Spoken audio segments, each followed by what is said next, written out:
السلام عليكم ورحمة الله وبركاته. وعليكم السلام ورحمة الله وبركاته. السلام عليكم ورحمة الله وبركاته.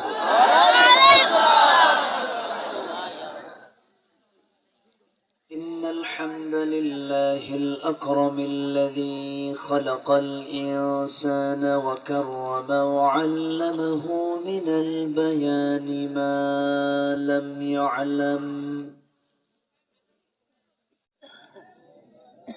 فسبحان الذي لا يحصى امتنانه باللسان ولا بالقلم.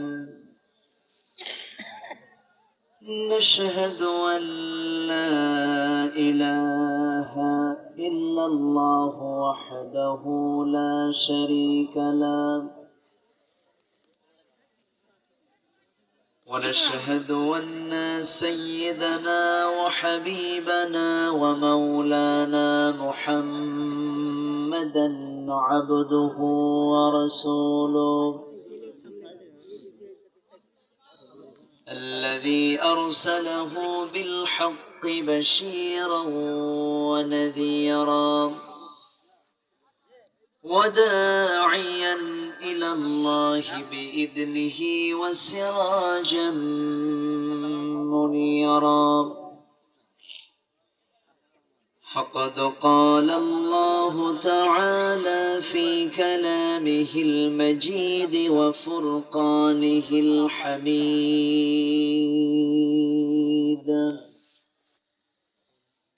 أعوذ بالله من الشيطان الرجيم. بسم الله الرحمن الرحيم.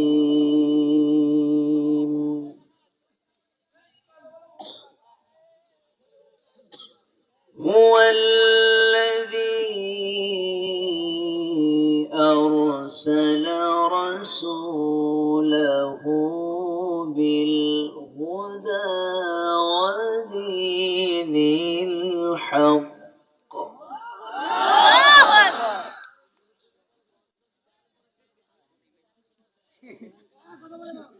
ودين الحق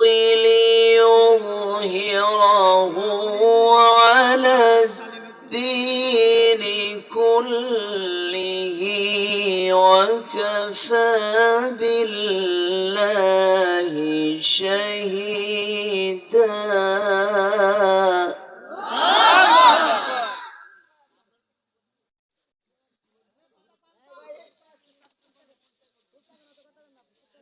محمد رسول الله.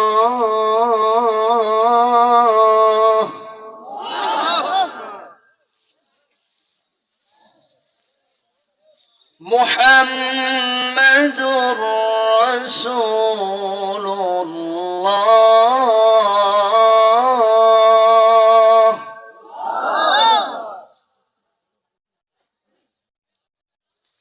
محمد رسول الله والذين معه أشداء على الكفار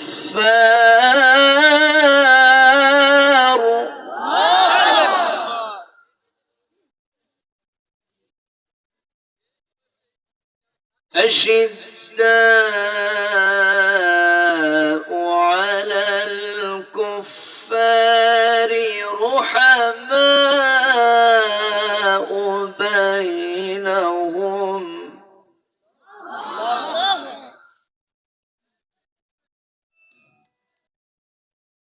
رحماء بينهم تراهم ركعا سجدا يبتغون فضلا من الله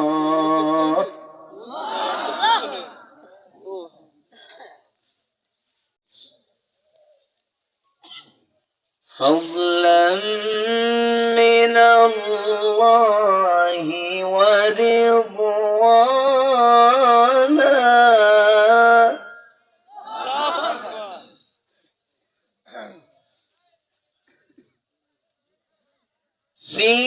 سيماهم في وجوههم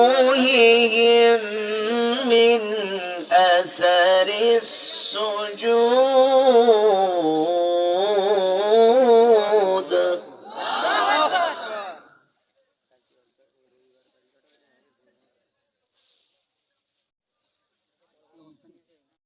ذلك مثلهم في التوراة ومثلهم في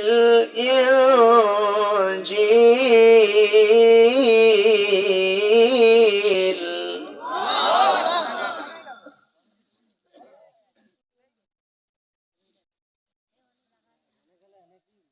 ذلك مثلهم في التوراة ومثلهم في الإنجيل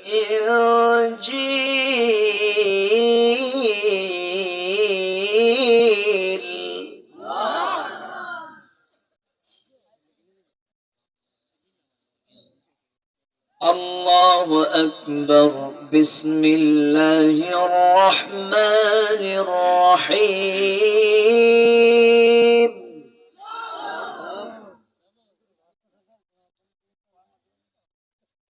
إن الله وملائكته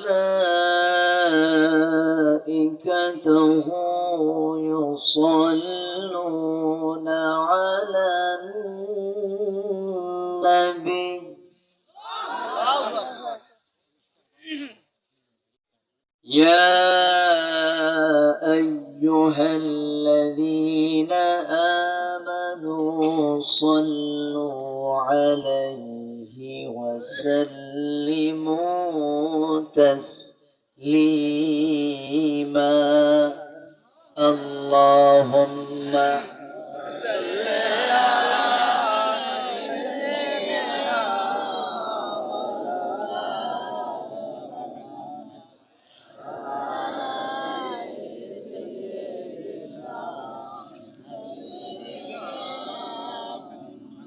मोहब्बत दी नबीर प्रेमे मतवारा हुए जबान खुले आवाज दिए जोरालो कंठे सबाई बोलुन अल्लाहुम्मा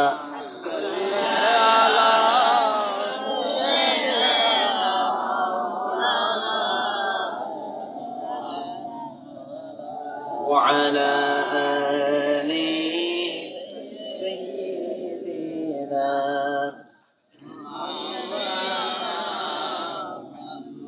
তাইফের কথা ভেবে কাঁদে শুধু দুনয়ন এমন দরদি পেতে কাঁদে মন অনুক্ষণ কাঁদে মন অনুক্ষণ ওহুদ দাতাহারা আহমদ যখন লৌহ মাখা কিয়ামতে উঠবে তখন জিহাদ না করে কিভাবে দেখাবে তুমি চাঁদ চেহারা রূপে ওয়াতুল আল্লাহুম্মা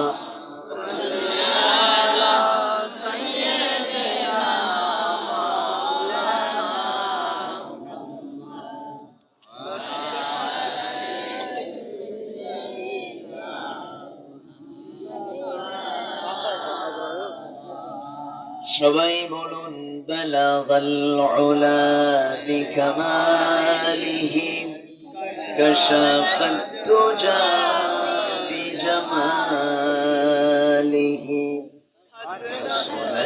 جميع خصاله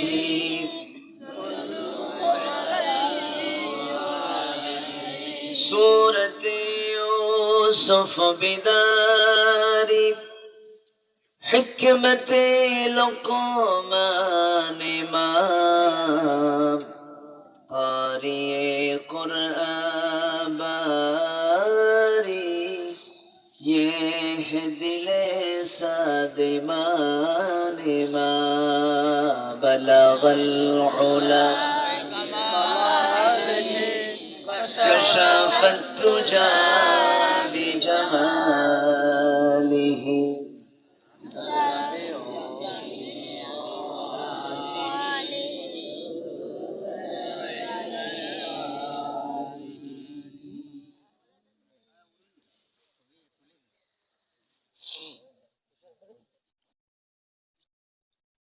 প্রাকৃতিক সৌন্দর্যের অপরূপ লীলাভূমি সুন্দরবন লাগোয়া অঞ্চল খুলনা জেলার পাইকগাছা উপজেলার উলুডাঙ্গা সনাতন কাঠি হাফিজিয়া নুরানি মাদ্রাসা মাহফিল ইন্তেজামে কমিটি কর্তৃক আয়োজিত 7 মার্চ 2024 অনুষ্ঠিত আজকের এই ঐতিহাসিক তাফসীরুল কোরআন মাহফিল 2024 এই মহৎ আয়োজনের সম্মানিত সুযোগ্য সভাপতি প্রোগ্রামের সম্মানিত সাহেব সদর সাংবাদিক জনাব মুন্সি রেজাউল করিম মোহাম্মদ সাহেব, আজকে প্রোগ্রামের বরেণ্য প্রধান অতিথি খুলনা 6 নির্বাচনী আসনের মাননীয় সাংসদ জনাব রশিদুজ্জামান, বরেণ্য অতিথি ব্রিগেডিয়ার জেনারেল মুন্সি মিজানুর রহমান, কথা বলেছেন নন্দিত আলেমে দ্বীন মাওলানা মিসবাহুদ্দিন হাফিজাহুল্লাহ, উপস্থিত হাজারাত উলামায়ে কেরাম, ফদলায়ে ইজাম, সুশীল সমাজ, জাতির শ্রেষ্ঠ সন্তান শিক্ষক মন্ডলী, জাতির বিবেক সাংবাদিক বৃন্দ, সামনে উপস্থিত দূরে ও কাছের বিভিন্ন স্থান থেকে ছুটে আসা কালিমার ঝান্ডাবাহী তৌহিদের পতাকাবাহী দ্বীন ইসলামের নরসারদুল বীর মুজাহিদ প্রাণ প্রিয় সম্মানিত দ্বীনি ভাইরা, আড়ালে বসে আছেন শ্রদ্ধেয়া সম্মানিতা মা বোনেরা, আলোচনার সূচনায় আনুষ্ঠানিকতার মধ্য দিয়ে আমার পক্ষ থেকে আবারও দিল খোলা সালাম, আসসালামু আলাইকুম ওয়া রাহমাতুল্লাহি ওয়া বারাকাতুহু। সবাই কেমন আছেন? আমাকেও প্রশ্ন করলেন, লক্ষণ তো ভালো, মুহাব্বতের লক্ষণ এটা, যে আল্লাহ তাআলা আমাকে আপনার কাতারেই রেখেছেন। বলি আলহামদুলিল্লাহ। হাজারো কাজের ভিড়ে ব্যস্ত সময় পাড়ি দিয়ে ক্লান্ত শ্রান্ত দেহটাকে স্বস্তি দেওয়ার জন্য যখন এই নাতিশীতোষ্ণের এই সুন্দর মৌসুমে যখন ধীরে ধীরে বিছানার দিকে চলে যাব, ঠিক সেই মুহূর্তে আমরা বসে আছি কোরআনের টানে জান্নাতের বাগানে। যে মনিব আমাকে আপনাকে এমন সুন্দর আয়োজনে বসার সুযোগ দিলেন, সেই মহান রবের শানে বলে উঠছি আলহামদুলিল্লাহ। আবারও বলছি আলহামদুলিল্লাহ। চিৎকার মেরে বলছি আল্লাহুম্মা ইন্নী আসআলুকা আল হুদা ওয়াত তুকা ওয়াল আফাফা ওয়াল গিনা। সবাই বলি আল্লাহুম্মা লাকা আসলামতু ওয়া বিকা আমানতু ওয়া আলাইকা তাওয়াক্কালতু ওয়া ইলাইকা আনাবতু ওয়া বিকা খাসামতু। আমরা আল্লাহ তাআলার শুকর আদায় করে নিলাম। সম্মানিত হাজিরিন, আমি আলোচনার সূচনায় মুকাম্মিলে নিজামে হায়া, complete and balanced code of life, আল কোরআন আল মজিদের গুরুত্বপূর্ণ 48 নম্বর সূরা থেকে শেষ দুটো আয়াত আমি তেলাওয়াত করেছি। এই দুটো আয়াতকে সামনে রেখে কিছু কথা আমি উপস্থাপন করতে চাচ্ছি। আমাকে সময় দেওয়া যাবে তো? আমাকে সবাই সময় দেবেন? মাহফিল শুরু হলো নাহমাদুহু দিয়ে, শেষ হবে কি দিয়ে? মুনাজাত দিয়ে, দোয়া দিয়ে শেষ হবে। এর আগে আমরা কেউ যাব? জোরে বলি ইনশাআল্লাহ। আর জোরে বলি ইনশাআল্লাহ। মাহফিল কমিটি একটু আমার প্রতি বেশি সহায় হয়েছেন, তারা আমাকে ঢেকে দিয়েছেন, আর আপনাদেরকে আদর করেন নাই। আপনাদের মাথাটার উপরে কিছু দেওয়া দরকার ছিল। একটু হলেও কুয়াশার ঠান্ডা লাগার একটা সম্ভাবনা থেকে যায়। তো যাই হোক, কষ্ট পাননি তো? ছাদ তো একটা আছে, মূল ছাদ তো একটা। জি, সম্মানিত ভাইয়েরা, আমি সূরাতুল ফাতিহার শেষ দুটো আয়াতকে সামনে রেখে কিছু কথা বলতে চাচ্ছি। কোরআন আল্লাহ তাআলা আমাকে আপনাকে দিয়েছেন দয়া করে। জোরে বলেন সুবহানাল্লাহ। কোরআন আছে বলেই তো আমরা আল্লাহকে চিনতে পেরেছি। জান্নাত এবং জাহান্নামের ম্যাপ পৃথিবীর কোনো ম্যাপ পাবেন না, পৃথিবীর কোনো গুগল অ্যাপে পাবেন না। পৃথিবীর এই গুগল ম্যাপ দিয়ে পৃথিবী আপনি খুঁজে পাবেন, কিন্তু কোরআন নামক ম্যাপ দিয়ে আপনি জান্নাত খুঁজে পাবেন। জোরে বলি সুবহানাল্লাহ। জান্নাত খোঁজার জন্য কোন ম্যাপ দরকার? কোরআন। এটার অপারেটিং সিস্টেম জানতে হবে, এটার অর্থ বুঝতে হবে, এটাকে তেলাওয়াত, দিরাসাত, তাদাব্বুর সবগুলো রাখতে হবে কোরআনকে সামনে রেখে। আল্লাহ কবুল করুন। জোরে বলি আমিন। সম্মানিত হাজিরিন, আমার উঠতে একটু দেরি হলো, শেষ হতে যদি দেরি হয় কষ্ট হবে না তো? আচ্ছা, আমি শুরুতেই আপনাদের কাছে একটু প্রপোজ করতে চাই। সেটা হলো, এটি একটি মাদ্রাসার প্রোগ্রাম না? মাদ্রাসার প্রোগ্রাম। তো সবার কাছে আমি যদি 3 থেকে 4টা মিনিট সময় চাই, তাছাড়া আমাকে মাঝে মাঝে এই চিরকুট দেবে, তাতে বলবে হুজুর একটু চান, একটু বলেন। আমি চাচ্ছি যে এটার এই কাজটা প্রথমেই শেষ হয়ে যায়। রাগ করবেন কিনা জানি না। সবার কাছে আমি একটু উদাত্ত আহ্বান জানাবো, আপনার লাউ বেচার, কদু বেচার টাকা দিয়ে কিন্তু মাদ্রাসা চলে। এখানে কিন্তু বিশেষ কোনো ফান্ড উপর থেকে আসা এমন কোন সুযোগ কিন্তু আমাদের মাদ্রাসাগুলোতে নাই।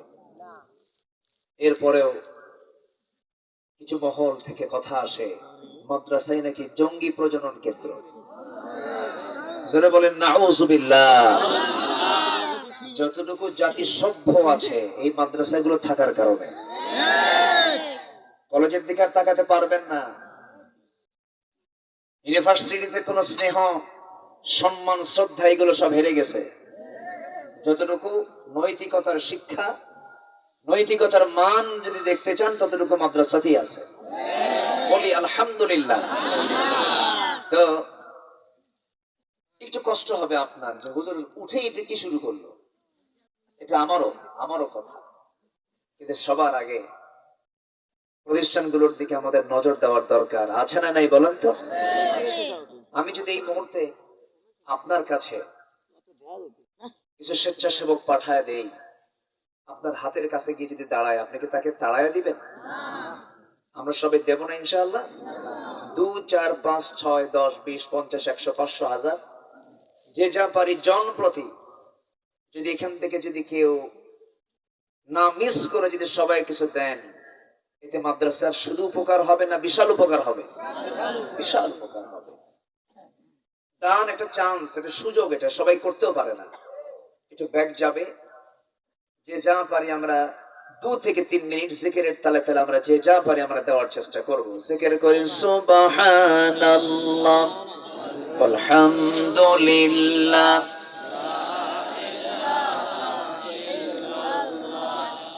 আরো যেন সুবহানাল্লাহ আলহামদুলিল্লাহ।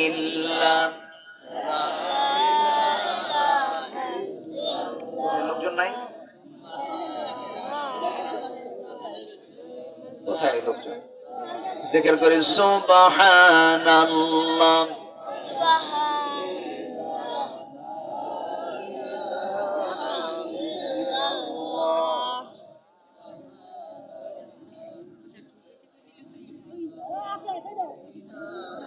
আরো যেন সুবহানাল্লাহ আলহামদুলিল্লাহ।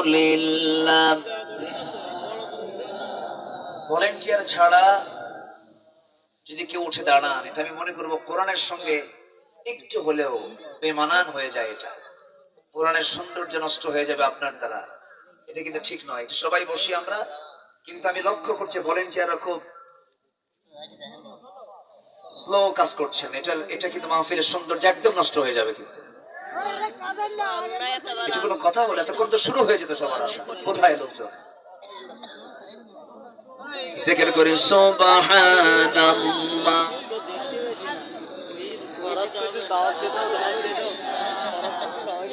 এই 2-1 ভলেন্টিয়ার দিতে হবে।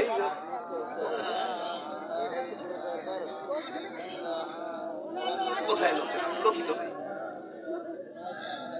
লা ইলাহা ইল্লাল্লাহ সুবহানাল্লাহ।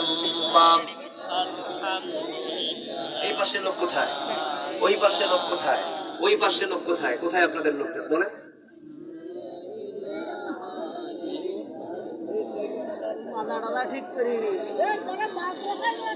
জিকির করি লা ইলাহা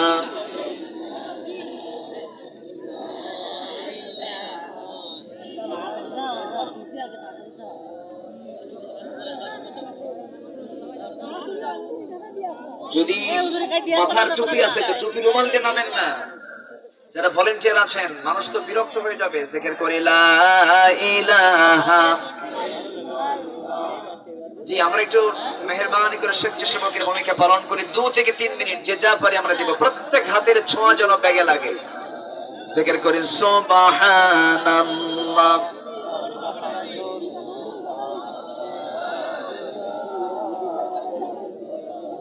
আরো জোরে লা ইলাহা।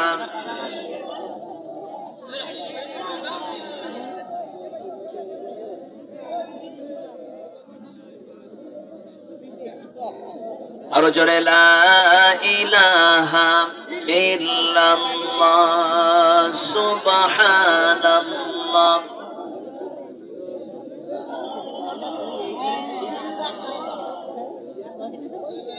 বিশেষ যারা অনারেবল গেস্ট যারা এখানে আছেন ডানে বামে, বিশেষ মেহমান যারা আছেন, আমি তাদের কাছেও আরজ রাখবো, দৃষ্টি আকর্ষণ করছি, একটু মেহেরবানি করে আল্লাহ কবুল করুন, আল্লাহ কবুল করুন। জি, অনারেবল গেস্ট যারা আছেন ডানে বামে, যারা বিশেষ যারা মেহমান আজকের মাহফিলে, তারা বিশেষ কিছু দান আল্লাহ নবীর দ্বীনের প্রতিষ্ঠানের জন্য, মাদ্রাসার জন্য সবাই দেবেন বলে আশা করি। জেনে বলি ইনশাআল্লাহ। মাহফিল শৃঙ্খলা রক্ষার দায়িত্ব শুধু আমার নয়, সবার।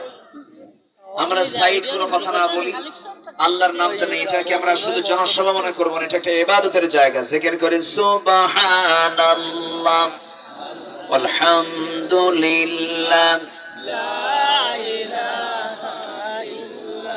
আরো জোরে সুবহানাল্লাহ আলহামদুলিল্লাহ।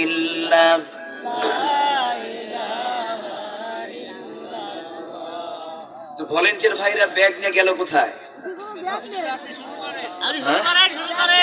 আসে না চলে গেল আবার? যাবে না ইনশাআল্লাহ। এই মাদ্রাসার ছাত্রদের, এই মাদ্রাসার এই অনুদান আপনাদের এটা হারাবে না, ফুরাবে না। আখিরাতে পেয়ে যাবেন, আখিরাতের অ্যাকাউন্টে। জোরে বলি ইনশাআল্লাহ। জি, মেহেরবানি করে যারা এই আমানত যারা নিয়েছেন, মেহেরবানি করে নির্দিষ্ট কর্তৃপক্ষের হাতে এটা হস্তান্তর করুন। তবে এখানে রাখবেন না, এখানে না রেখে দূরে কোথাও রাখেন। আমি আলোচনার পরিবেশ যদি হারিয়ে ফেলি আমি কথা বলবো কেমনে? জি, ওই জায়গায় কোনায় যান, ওখানে যান, ওই জায়গায় যান। জি, একটু জিকির করি লা ইলাহা ইল্লাল্লাহ।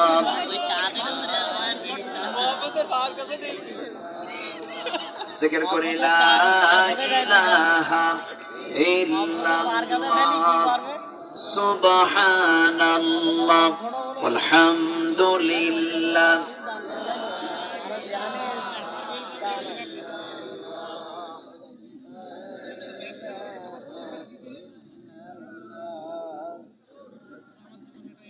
আর যারা সুবহানাল্লাহ আলহামদুলিল্লাহ।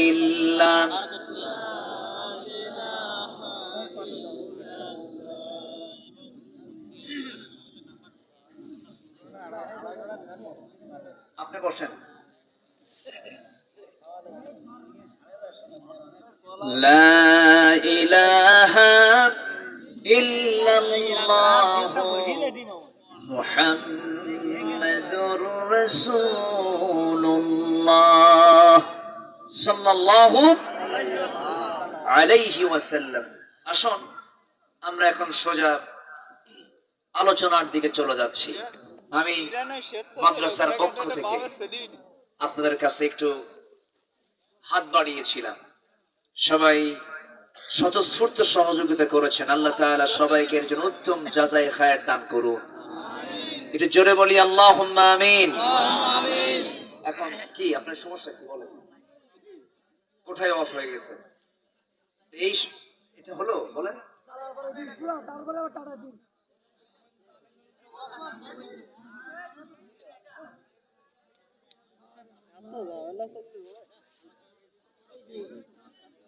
সম্মানিত ভাইয়েরা, এখানে কথা বলবে কয়জন? বলেন তো কয়জন কথা বলবে? একজন। মসজিদে কথা বলে কয়জন? বাজারে কথা বলে কয়জন? সবাই। বাজার এই জন্য আল্লাহর কাছে পছন্দের জায়গা নয়, আল্লাহর কাছে পছন্দের জায়গা হলো মসজিদ। সম্মানিত ভাইয়েরা, আপনিও কথা বলবেন, আমিও কথা বলবো, কথা বলতে পারবো না তো একটু ছন্দপতন হলো। মাদ্রাসার বৃহত্তর স্বার্থে একটু আলোচনার ভিতরে একটু ছন্দপতন হলেও কিছু করার নাই, কিছু মনে করাও যাবে না। বৃহত্তর দিক আমাদের একটু তাকাতেও হবে। দানও একটা ইবাদতের অংশ। বলি আলহামদুলিল্লাহ। তো আমি সূরাতুল ফাতহ থেকে 48 নম্বর সূরা থেকে আমি শেষ দিকের 28 এবং 29 এই দুটি আয়াতের অংশ আমি তেলাওয়াত করেছি। আল্লাহ রাব্বুল আলামিন এই দুটি আয়াতের ভিতরে আমার রাসূলকে আল্লাহ তাআলা কেন পাঠিয়েছিলেন এবং তার মিশনটা কি ছিল, তার দায়িত্ব কি ছিল, এটাকে আল্লাহ তাআলা স্পষ্ট করেছেন। এবং সেকেন্ড আয়াতে ঈমানদাররা পরস্পর তাদের সম্পর্ক কেমন হবে এবং ঈমানদারদের সাথে কাফের যারা, মুশরিক যারা, তাদের সাথে সম্পর্ক কেমন হবে, এটা আল্লাহ তাআলা এখানে স্পষ্ট করেছেন। এবং সাথে যারা রুকু করে, সেজদা দেয় আল্লাহর সন্তুষ্টির জন্য, তাদের সম্মান, তাদের মর্যাদা নিয়ে আল্লাহ তাআলা কথা বলেছেন। তো আমি সারসংক্ষেপ আয়াত দুটোর আমি আপনাদের সামনে উপস্থাপন করলাম। আসুন আমরা এখন সোজা আলোচনার দিকে চলে যাচ্ছি। সম্মানিত ভাইয়েরা, আমরা এমন একটি সময় এখানে হাজির হয়েছি যে সময় মুসলমানদের প্রথম কিবলা বাইতুল আকসাকে অবরুদ্ধ করে রেখেছে ইহুদির বাচ্চারা। আমরা ঠিক সেই মুহূর্তে এখানে একত্রিত হয়েছি যে সময় গোটা পৃথিবীতে মুসলমানদের জনসংখ্যা 180 কোটি হলেও প্রতি 4 জনে একজন হলেও 56টি মুসলিম রাষ্ট্র থাকার পরেও গোটা পৃথিবীতে আজকে মুসলিম জাতি হলো আজকে একটা নির্যাতিত, নিপীড়িত, নিষ্পেষিত একটা জাতির নাম। আজকে গোটা পৃথিবীতে মানবতা ধ্বংসের জন্য মানবতার ফেরিওয়ালারা কিছু মানবতার জয়গান গাইলেও প্রকারান্তরে আমরা দেখতে পাচ্ছি গোটা দুনিয়া জুড়ে একটা অঞ্চলেও একটা জনপদেও শান্তির কোনো বাতাস আমরা অনুভব করতে পারছি সম্মানিত ভাইয়েরা। অথচ এই জমিনটা আল্লাহ তাআলা দিয়েছেন বান্দার জন্য এবং বান্দার চলার জন্য দিয়েছেন। আল্লাহর পক্ষ থেকে তিনি নাজিল করে দিয়েছেন আল কোরআন আল কারীম। পৃথিবীর কোন সৃষ্টির মাঝে কোনো হাঙ্গামা নেই। জলচরে যান, জলভাগে যান, সেখানে কোনো হরতাল পাবেন না। রিজিক নিয়ে কোনো টানাটানি পাবেন না। আকাশ পথে যে সমস্ত উড়ন্ত পাখিগুলো চলে তাদের মাঝেও কোনো হরতাল পাবেন না, হট্টগোল পাবেন না, মারামারি হুড়াহুড়ি পাবেন না। সুন্দরবনে যান, সেখানে কোনো হুড়োহুড়ি পাবেন না। খাদ্য নিয়ে কোনো মারামারি নাই। মানুষের মধ্যে আরো নাই। আসতে পারে মানুষের মধ্যে আছে না নাই? আসতে বলবেন না, আছে না নাই? তাহলে পৃথিবীর কারো মধ্যেই হাঙ্গামা, মারামারি এগুলো কিছু নাই। শুধুমাত্র আছে কাদের মাঝে? মানুষের মাঝে। ফেরেশতারা যে বলেছিল আল্লাহ তুমি পাঠায়ও না, এরা কি করবে? ওয়াসফিকুদ্দিমা, এরা পৃথিবীতে ফাসাদ সৃষ্টি করবে, রক্তপাত করবে। কিন্তু সবাই করবে না। এর মাঝেও কিছু ভালো বান্দা আছে না নাই? আসতে বলবেন না, আছে না নাই? আচ্ছা। অপরদিকে আল্লাহ তাআলা বলছেন, বান্দা তুমি মৃত্যুবরণ করো না। আল্লাহ খুব দরদ তো, মরো না। কেন মরবো না? আল্লাহ তাআলা বলছেন ওয়ালা তামুতুন্না ইল্লা ওয়া আনতুম মুসলিমুন, মুসলমান না হয়ে মরো না। যেরকম সুবহানাল্লাহ। আমার প্রতি আল্লাহর দরদ কম না বেশি? আরেক আয়াতে আল্লাহ রাব্বুল আলামিন বলেন, ইয়া আইয়ুহাল্লাযীনা আমানু ইত্তাকুল্লাহা ওয়াল তানজুর নাফসুম মা قدمت لغد واتقوا الله إن الله خبير بما تعملون। জোরে বলুন আল্লাহু আকবার। হে ইমানদারেরা, তোমরা আমি আল্লাহ আমাকে ভয় করো এবং লক্ষ্য রাখো আগামী দিনের জন্য, পরকালীন জীবনের জন্য তুমি কি পাঠাচ্ছ, কি আমল পাঠাচ্ছ।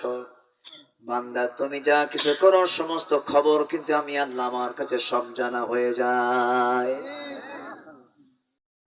আমার বন্ধুগণ, আরেক জায়গায় আল্লাহ রাব্বুল আলামিন বলেন, যুইনা লিন-নাসি হুব্বুশ শাহাওয়াতি মিনান নিসাই ওয়াল বানিনা ওয়াল কানাতিরিল মুকান্তারাহ من الذهب والفضة والخيل المسومة والأنعام والحرث ذلك متاع الحياة الدنيا والله عنده حسن المآب। جرب الله أكبر। মানুষের জন্য মোহগ্রস্ত, আকর্ষণীয় করা হয়েছে, সুসজ্জিত করা হয়েছে 6টা জিনিসকে। আল্লাহ রাব্বুল আলামিন 6টা জিনিসের নাম বলে তিনি নারী দিয়ে শুরু করলেন। নারী, লিন-নাসি হুব্বুশ শাহাওয়াতি মিনান নিসা ওয়াল বানিনা ওয়াল কানাতির, সন্তান সন্ততি, পঞ্জীভূত স্বর্ণ রৌপ্য, চিহ্নিত অশ্ব, ফসলাদি, এগুলোকে আমি তোমাদের জন্য আকর্ষণীয় করে দিয়েছি। তবে জেনে রেখে দিও, এই যে সম্পদের প্রতি যে আকর্ষণ, সন্তানের প্রতি যে আকর্ষণ, নারীর প্রতি যে আকর্ষণ, এই সমস্ত আকর্ষণের চাইতে আল্লাহু ইনদাহু হুসনুল মাআব, আল্লাহর কাছে ফিরে যাওয়াটাই হলো উত্তম প্রত্যাবর্তন স্থল। জোরে বলে সুবহানাল্লাহ। সবাই আমরা একদিন আল্লাহর কাছে ফিরে যাব। কেউ তো বাঁচার জন্য আসি নাই, সব দুনিয়া থেকে একদিন বিদায় হয়ে যাব। আল্লাহ রাব্বুল আলামিন নিজেই বলছেন, কুল্লু মান আলাইহা ফান ওয়া ইয়াবকা ওয়াজহু রাব্বিকা যুল জালালি ওয়াল ইকরাম।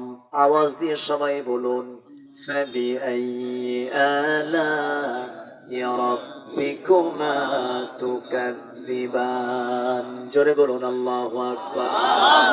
দুনিয়ার সমস্ত কিছু ফানা ফানা হয়ে যাবে, টুকরো টুকরো হয়ে যাবে, ডিস্ট্রয় হয়ে যাবে। কেবলমাত্র শুধুমাত্র যিনি ঠিক থেকে যাবেন তিনি আমার কে? আরো জোরে কে? আরো জোরে কে? আল্লাহ ঠিক থেকে যাবেন। পৃথিবীতে কত রাজা আসলো, কত বাদশা আসলো, আল্লাহ কাউকে ন্যাংরা মশা দিয়ে বিদায় করলেন, আল্লাহ কাউকে পানিতে চুবায়া মারলেন। মারেন নাই? মারেন নাই? কত পাওয়ার তাদের, চিন্তা করা যায়। আমার জাতির পিতা ইব্রাহিম আলাইহিস সালাতু ওয়াস সালামকে নমরুদ আইন পাশ করে তাকে আগুনের মধ্যে ফেলেছিল, আগুনের ভিতরে। এত বড় জুলুম সে করেছিল, শেষ পর্যন্ত নমরুদকে মরতে হয়েছে জুতার বাড়ি খায়া আর ন্যাংরা মশার কামড় খায়া। এই ফেরাউন তার ক্ষমতাকে পাকাপোক্ত করার জন্য তার স্ত্রীকে পর্যন্ত ছাড়ে নাই। আসিয়া আলাইহিস সালাতু ওয়াস সালামকে সে করাত দিয়ে চিরে দুই টুকরা করে দুনিয়া থেকে শহীদ করে বিদায় করেছিল, শুধুমাত্র পাওয়ার ক্ষমতা। আল্লাহ তাআলা সেই ফেরাউনকে দীর্ঘ হায়াত দেওয়ার পরেও 1600 বছর কম কথা না, শেষ পর্যন্ত আল্লাহ তাআলা তাকে চুবিয়ে মেরেছেন দরিয়ায়। সে আল্লাহ বুঝি নাই? সে আল্লাহ বুঝি নাই? আজকেও যারা এই দুনিয়াতে ক্ষমতাকে পাকাপোক্ত করার জন্য যারা রাতকে দিন করছেন, দিনকে রাত করছেন, ন্যায়কে অন্যায় বানাচ্ছেন, অন্যায়কে ন্যায় বানাচ্ছেন, আপনারা জেনে রাখবেন, টুডে অ্যান্ড টুমরো ফেরাউন, নমরুদ, হামানকে আল্লাহ তাআলা যেমন করে শেষ করেছেন, আজকেও যারা হত্যা রাজনীতি করছে তাদের পরিণতিও ঠিক ওই কায়দায় হবে। ওই সমস্ত বাতিলদের মোকাবেলা করতে রাজি আছেন কারা কারা?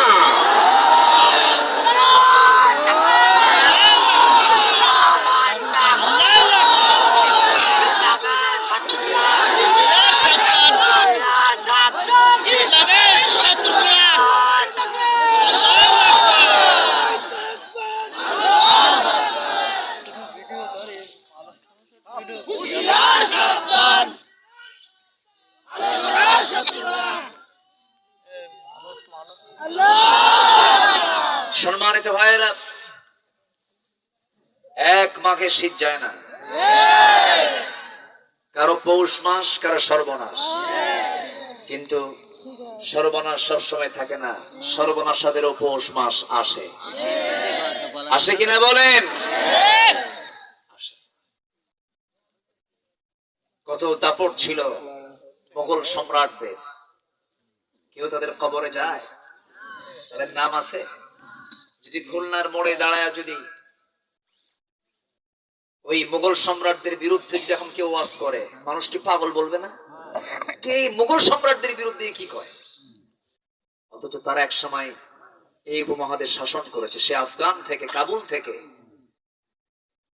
একদম পূর্বের সীমানা পর্যন্ত এই টোটাল এরিয়া তারা শাসন করেছে। আজকে তাদের নাম গন্ধ কিছুই নেই। সম্মানিত ভাইয়েরা, দুনিয়ার অর্জন বড় অর্জন নয়, আসল অর্জন হলো দুনিয়ার না আখিরাতের। আল্লাহর সৃষ্টির দুটা পিঠ, একটা ইহকাল, আরেকটা কি? পরকাল। আমরা কোন কালকে সামনে রেখে চলবো? ইমানদার সামনে টার্গেট রাখে ইহকাল না পরকাল? পরকাল টার্গেট নিলে দুনিয়া কিছুই না, দুনিয়া। আর যদি মনে করি পরকাল নাই, তাহলে তোর জন্য দুনিয়ায় সবকিছু। এরকম পাবলিক তো আমার দেশে নাই। আসতে বলবেন না, আছে না? নাই। আমরা আখিরাতকে সামনে রেখে চলবো। জোরে বলি ইনশাআল্লাহ। অনেক কথা আছে, আস্তে আস্তে করে বলি। আমাকে সময় দিচ্ছেন তো নাকি? বলি আলহামদুলিল্লাহ। আল্লাহ তাআলা তার রাসূলকে কেন পাঠালেন? আমার রাসূল কি শুধু হুজুর ছিলেন? আমরা তো হুজুর মানে বুঝি কি জানেন? 5 ওয়াক্ত নামাজ পড়ানো, কোরআন শরীফ শেখানো, আর কেউ দোয়া চাইলে দোয়া করা, আর কি, আর বাচ্চা কাচ্চা পেশাব করলে একটু ফোঁ দেওয়া, এই তো। আমার হুজুর কি, আমার রাসূল কি এরকম হুজুর ছিলেন? এরকম মনে হয় আপনাদের? আমাদের কি এরকম করে রাখতে চায় একটা পক্ষ? ইমাম তো কর্মচারী নয়, ইমাম তো বিচারপতির পদ। আমি গত সেপ্টেম্বর মালয়েশিয়া গিয়েছিলাম, আমার সেমিনার ছিল। সেই সেমিনারে প্রোগ্রাম প্রোগ্রাম করলাম, কয়েকদিন থাকলাম। সেই দেশের প্রধানমন্ত্রী ডক্টর আনোয়ার ইব্রাহিম, একটা দেশের প্রধানমন্ত্রী, তিনি জুমার খুতবা দেন। যিনি মুসলিমদের লিডার হবেন, এটা মাথায় রাখবেন, যিনি মুসলিমদের লিডার হবেন তার 1 নম্বর যোগ্যতা হতে হবে তিনি নামাজেরও লিডার হবেন। যে মুসলিম নেতা নামাজের দায়িত্ব পালন করতে পারে না, সে মুসলিমদের নেতা হতে পারে না, সে অযোগ্য নেতা। আবার আমাদেরকে বলে হুজুররা জানে কি, আমরা কি বুঝি না? আমরা সিয়াসিতে পড়ছি, বুখারী, মুসলিম, তিরমিজি, নাসাই, মিশকাত। মিশকাত নাকি সিয়াসিত? 15 বছর ধরে গান গাইল সংসদে, এমন ফাটান ফাটাইছে, আর ফাটানোর সুযোগ নাই, শেষ। ফিউজ কি হয়েছে? ফিউজ।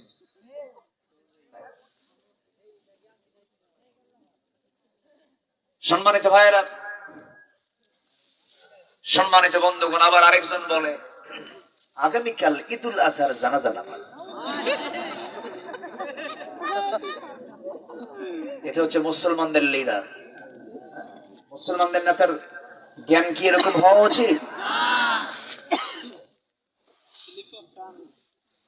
কোরআন তেলাওয়াত করতে দিলে তো শয়তানও বুঝবে না, কোরআনটাও পড়তে পারে, আছে না নাই?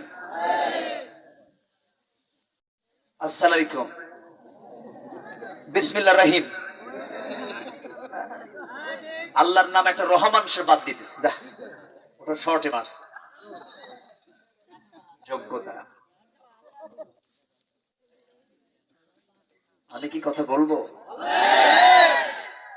শোনেন, নেতা নির্বাচন করতে গেলে খুব ভাবতে হবে, কিন্তু এই নেতা হাসরে উঠবে। ইয়াউমা নাদউ কুল্লা উনাসিম বিইমামিহিম, সেদিন প্রত্যেক ব্যক্তিকে তার নেতা সহ ডাকা হইবে। আপনি কোন নেতাকে মানেন যে আপনার জানাজা পড়াতে পারবে না? ঠিক কিনা? যে আপনার জানাজা পড়ানোর যোগ্যতা রাখে না, সে আপনার লিডার হতে পারে না। যদি বলা হয় হুজুর ফরজ কয়টা, 14টা, না 10টা বেশি কইছে, কিন্তু আরো 2টা বেশি হবে। 1 নাম্বার ফরজ কি? নাকে পানি দেওয়া, এটা নাকি ফরজ। আজকে জাতির এই দশা হতো না। 18 কোটি মুসলমানই কোরআন সহি করে পড়তে পারত যদি শিক্ষা কারিকুলামকে যদি সাজানো হতো, ঠিক কিনা? এটা মাত্র 3 মাসের ব্যাপার। কয় মাস? শুধু 3 মাস টাইম দাও যদি হয়, পরিকল্পিতভাবে যদি সাজানো হয়, 3 মাসে 18 কোটি জনতাকে কোরআন সহি করে শেখানো সম্ভব। আমি কি ভুল বলতেছি? সমাজ থেকে ইয়াবা, মাদক 3 দিনে নির্মূল করা সম্ভব। 3 দিনে কোথাও খুঁজে পাওয়া যাবে না, সম্ভব। কিন্তু মাছ মারতে গেছেন নদীতে, এখানে কি নদী আছে? ও মাইকেল মধুসূদনের সেই কপোতাক্ষ, যে নদীকে সামনে রেখে মাইকেল মধুসূদন তিনি গান, অনেক কবিতা লিখেছেন। যদিও বেচারি হিন্দু থেকে খ্রিস্টান হয়েছিলেন না, কবিরা তো পাগল হয় একটু। আমাদের পাগলা নজরুল তো কিছু পাগলামি করেছেন, তুমি নারী তাই চেয়ে থাকি, সে মোর কি অপরাধ? মেয়েদের দিকে চেয়ে থাকা যায়। পাগল কিছু থাকে না, মানে অশ্বআরা ও ইয়াত্তাবিউহুমুল গাবুন। কবিরা সাধারণত পথভ্রষ্ট বেশি হয়, এরা আবেগ আবেগ দিয়ে লিখতে লিখতে মাথা ঠিক থাকে না। তো কপোতাক্ষ নদীতে আপনি মাছ মারতে গেলেন, ভরা পানিতে আপনি মাছ মারতেছেন, কিন্তু মাছটা তুলে জাল থেকে তুলে যে পাত্রে রাখবেন সে পাত্রকে এলাকায় কি বলে? খারই। হ্যাঁ, খারই খারই। আচ্ছা, ভাষা তো বিভিন্ন জায়গায় বিভিন্ন রকম। সেদিন নোয়াখালীতে গেছে এক মাহফিলে, 12টা বাজে 1টা বাজে, বাচ্চা ঘুমায় না। তো বাবা দেখতেছে, বারবার বলতেছে ঘুমাও ঘুমাও, ঘুমায় না। রাগের ঠেলা কয়ে মুচিয়াই হুতিজা, মুচিয়াই হুতিজা, মানে পেশাব করে তাড়াতাড়ি শুয়ে পড়, মুচিয়াই হুতিজা। ভাষা যে কত, কে দিয়েছেন বলেন তো, কে দিয়েছেন? আল্লাহ দিয়েছেন। তো খাড়ই মাছ মারলেন জম্বের মতো, একদম জাল ভরা মাছ, কিন্তু যে খাড়ই তুলেছেন, যে পাত্রে মাছটা তুলেছেন, ওর তলা নাই। থাকবে? আসতে বলবেন না, থাকবে? থাকবে না। আমার দেশে সবই ছিল, সবই আছে, কিন্তু তলা নাই, খালি পাসার পাসার পাসার। ঠিক কিনা? উচিত কথায় বন্ধু বাজার, গরম ভাতে, এই কথা এলাকায় আছে তো, দেশ তো একটাই। আমার দেশে কোনো অভাব নাই। কে বলেছে? আমার দেশের এক একটা ইঞ্চি মাটি সোনার চেয়েও খাঁটি। বলি আলহামদুলিল্লাহ। ড্রাগন নামে একটা ফল আছে, ড্রাগন। আজ থেকে 12 বছর আগে, আমি 13 বছর আগে গিয়ে আমি মালয়েশিয়ায় দেখেছি, খেয়েছে সেখানে। সে ড্রাগন এখন আমার দেশে একর কে একর হয়। ওই ড্রাগনের মধ্যে আবার ইনজেকশন মারা শুরু করছে। এ জাতি এত সিরিয়াস।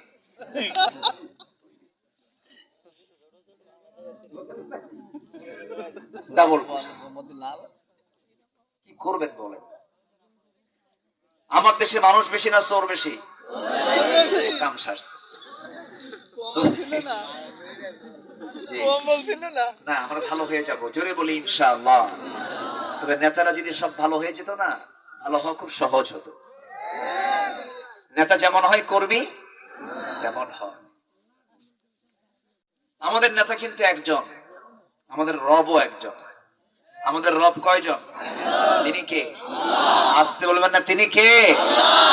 আমাদের নেতা হচ্ছেন মুহাম্মদুর রাসূলুল্লাহ। অনেকে রাসূলকে নেতা মানতে চান না, বলবে যে নেতার নামটা কি রাসূলের সাথে মানায়? কি নাম, কি দিবেন আপনি? আল্লাহ নেতা বলেছেন, ক্বালা ইন্নী জাইলুকা লিন-নাসি ইমামা। ইব্রাহিম আলাইহিস সালামকে লক্ষ্য করে বলেছেন, আমার নবীকে নেতা মানবেন না, কাকে নেতা মানবেন আপনি? হ্যাঁ, নেতা শব্দটাকে তারা নষ্ট করেছে। নেতার নাম শুনলে আমাদের কেমন যেন মনে হয়, তাই না? কিন্তু না, নেতৃত্ব আসবে খারাপ মানুষের হাতে না ভালো মানুষের হাতে? আমার নবীজি কি নেতৃত্ব দেন নাই? দিয়েছেন। নেতা একজন, তিনি হচ্ছেন মুহাম্মদুর রাসূলুল্লাহ। এমন নেতা যিনি আগে খেয়েছেন না কর্মী আগে খাইছে? আগে খাওয়াইছেন, এরপরে তিনি খেয়েছেন।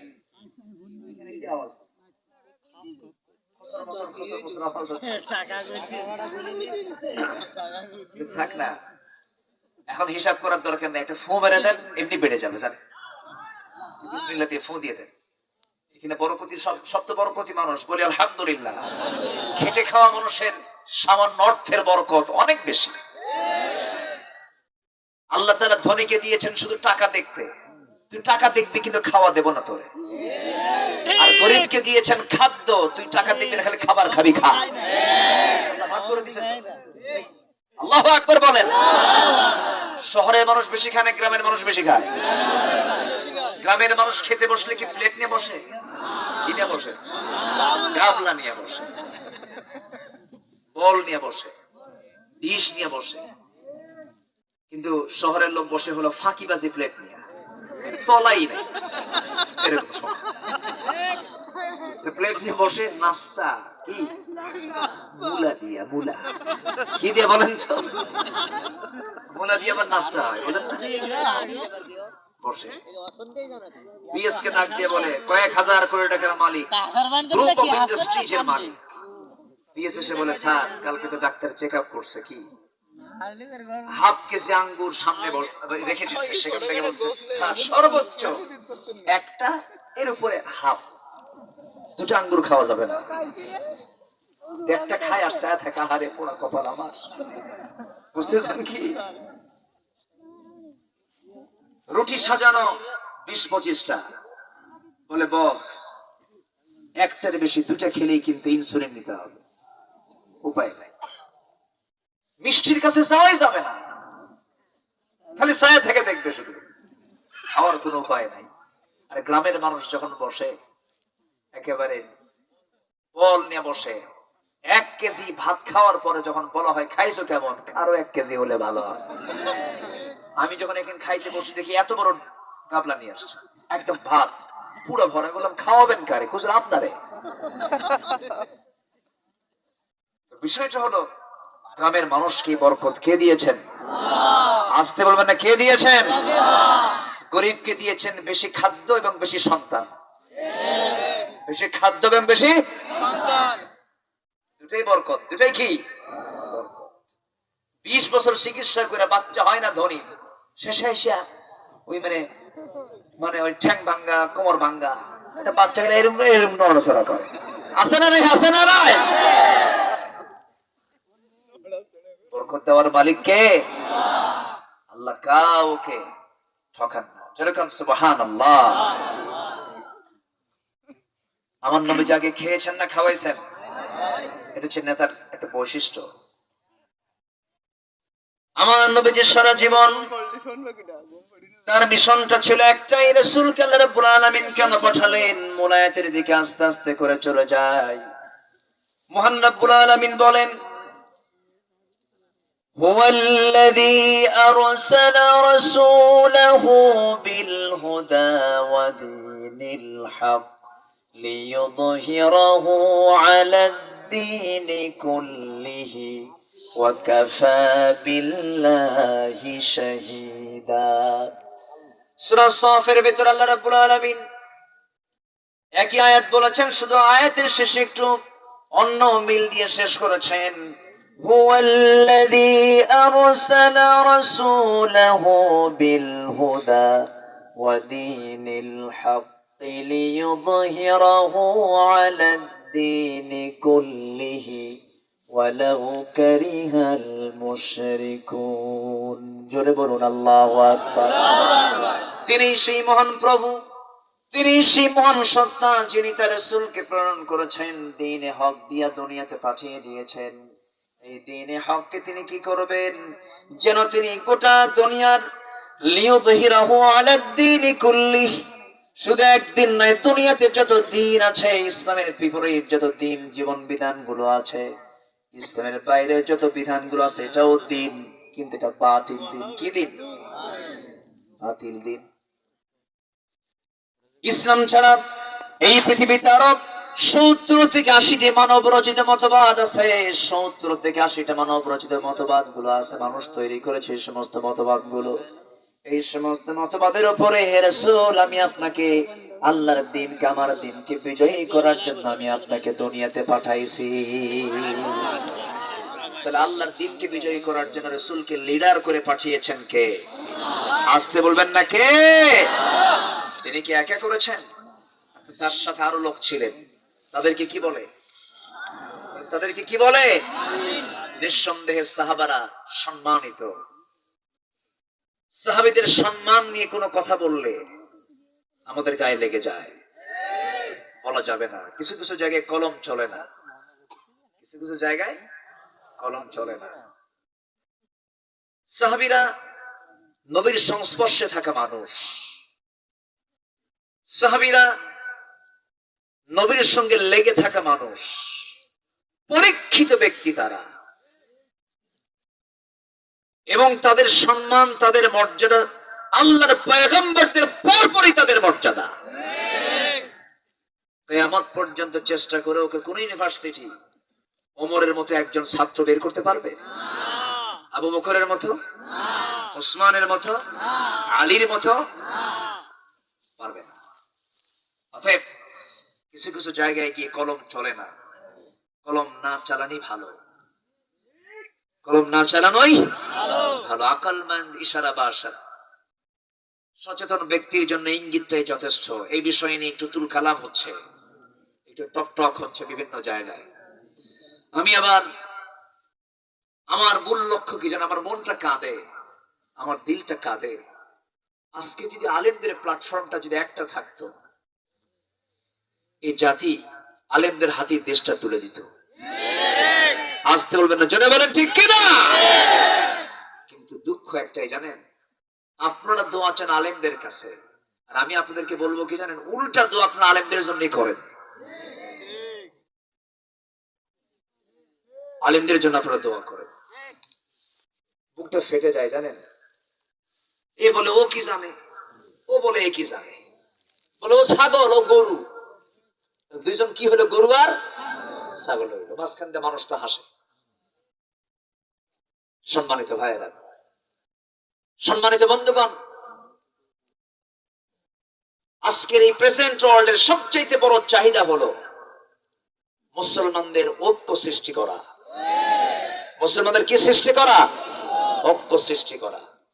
ছোট ছোট ভুলভালকে মাথায় না নিয়ে এসে সংসারকে গুছিয়ে তোলার জন্য, সংসারকে এগিয়ে নেবার জন্য আমার আপনার দায়িত্ব হলো সবার আগে আমাদের পরিবারের মধ্যে যেন কোনো ফাটল সৃষ্টি কেউ না করতে পারে। আমরা হানাফি বুঝি না, আমরা হাম্বলি বুঝি না, আমরা মাযহাব বুঝি না, আমরা গরম সুন্নি নরম সুন্নি আহলে হাদিস বুঝি না, আহলে হাদিস মুহাম্মাদি হানাফি বুঝি না। আমরা বুঝি আমাদের পরিচয় হলো আমরা ইব্রাহিমের সন্তান, আমরা নূহের সন্তান, আমরা আদমের সন্তান, আমরা বিশ্বনবীর উম্মাহ। এক কথা আমরা এক হয়ে এই জমিনটা কার? ওই সূর্যটা কার? ওই চন্দ্র কার? আমরা কার গোলাম? অতএব এই জমিন আইন থাকতে হবে কার? দিন বিজয় হতে হবে কার? সেই দিন বিজয়ী করার জন্য যদি বুকের তাজা প্রাণ ঢেলে দিতে হয়, রাজি আছেন? রাজি আছেন? কারা কারা হাত উঁচু করে দেখেন মুসলমান।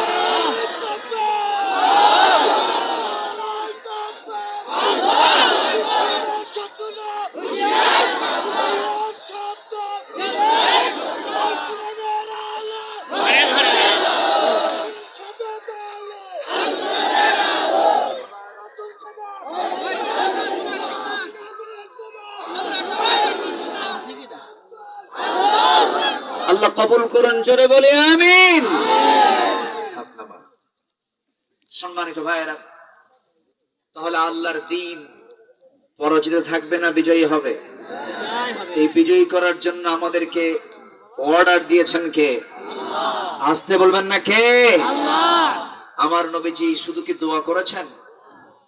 শুধু কি দোয়া করেছেন না ময়দানে কাজ করেছেন? রাসূলকে দেশ ছাড়েন নাই?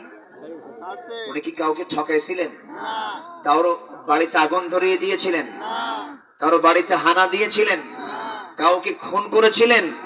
কোনদিন কাউকে কটু কথা বলেছিলেন? তাহলে দেশ ছাড়লেন কেন? হিজরত করলেন কেন? রাতের আধারে ঘর থেকে বের হলেন, কাবার দিকে তাকান। নিজের বাড়ি থেকে বের হওয়া কিন্তু সহজ না, একটু ভাবতে হবে। তিনি কাবার দরজার দিকে তাকায় আছেন। সিরাত ইবনে হিশামের মধ্যে এসেছে, চোখের কোনা বেয়ে বেয়ে টপ টপ করে পানি পড়তেছে, আর বলতেছেন, হে কাবা, জীবনের 53টি বসন্ত তোমার সঙ্গে কাটালাম, আমি তো বিদায় নিয়ে যাচ্ছি, তোমার প্রতিবেশী আমাকে থাকতে দিল না। আমার নবীজি রওনা দিলেন। রওনা দিয়ে মদিনা যেদিক উত্তরে সেদিক না যে দক্ষিণে চলে গেলেন। একটু কৌশল করলেন, শত্রু যেন আমাকে না ধরতে পারে। জাবেলে সৌরে গিয়ে আশ্রয় নিলেন। 3টা দিন 3টা রাত, ইতিহাস সবার জানা আছে। লাইট নাই, আলো নাই, বাতাস নাই, খাবার নাই, বিছানা নাই। বিশ্বের সেরা মানুষ, যার জন্য আল্লাহ তাআলা আসমানের দরজা খুলে দেন, যিনি আরশ আজিমের মেহমান হন, সেই মহামানব তিনি শুয়ে আছেন, সেখানে কোনো বিছানা নাই।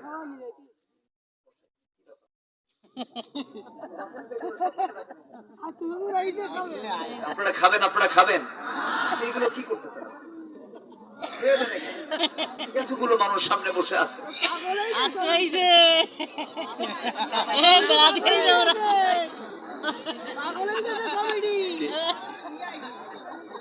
আমি কি আলোচনা চালাবো? এই শোনেন, এই যে কমিটির বাইরে, এই মঞ্চটা হলো একটা লাইভ জায়গা। এখানে শুধু আমি তো না, এখানে যারা থাকবে এরাও এক একটা মাহফিলের ভূমিকা পালন করছে।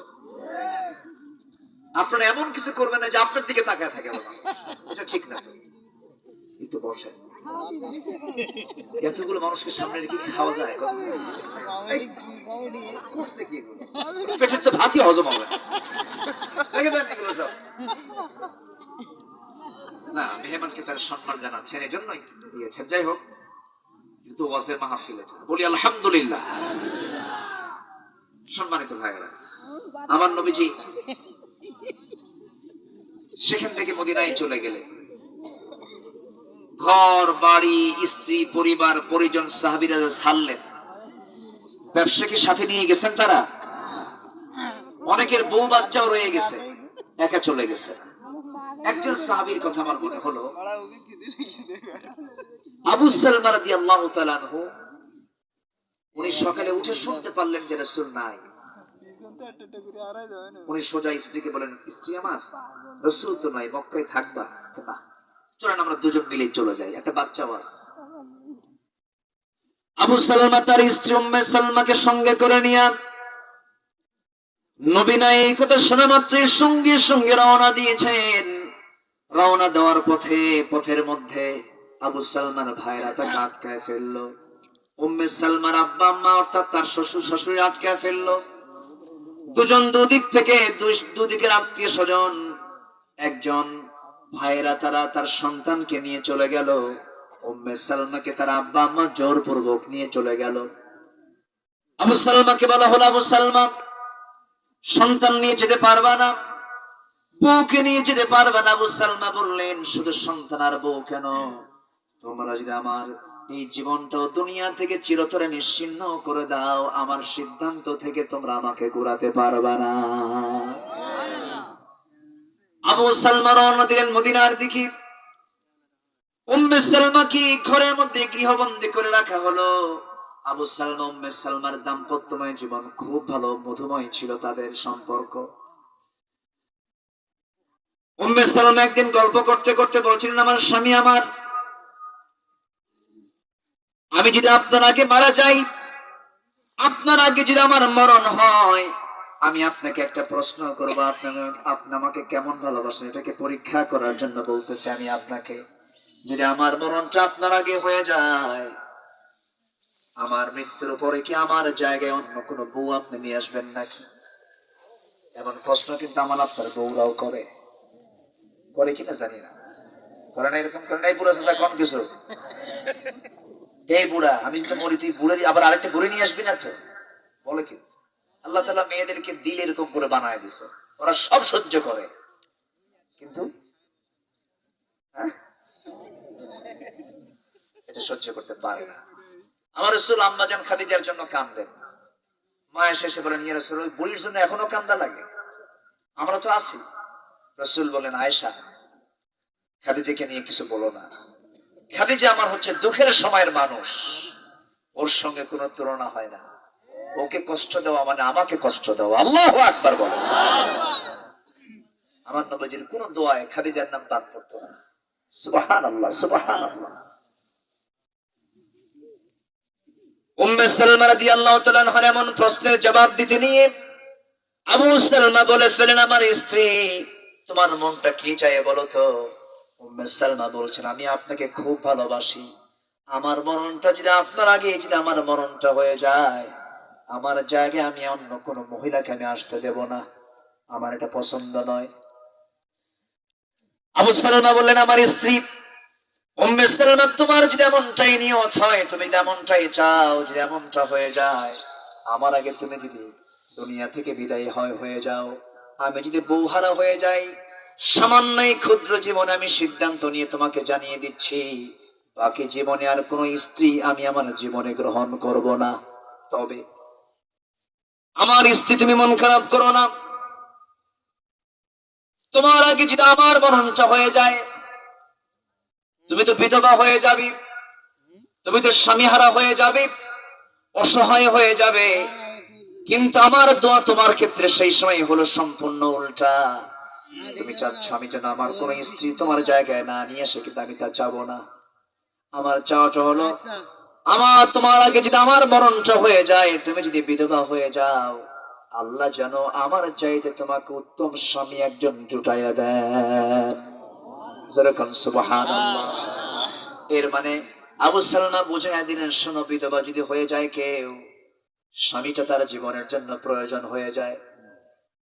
ফিতনা থেকে বাঁচার জন্য, ঈমানকে রক্ষার জন্য অনেক সময় প্রয়োজন হয়ে যাবে। তোমার জন্য এমনটা দোয়া করে দিলাম।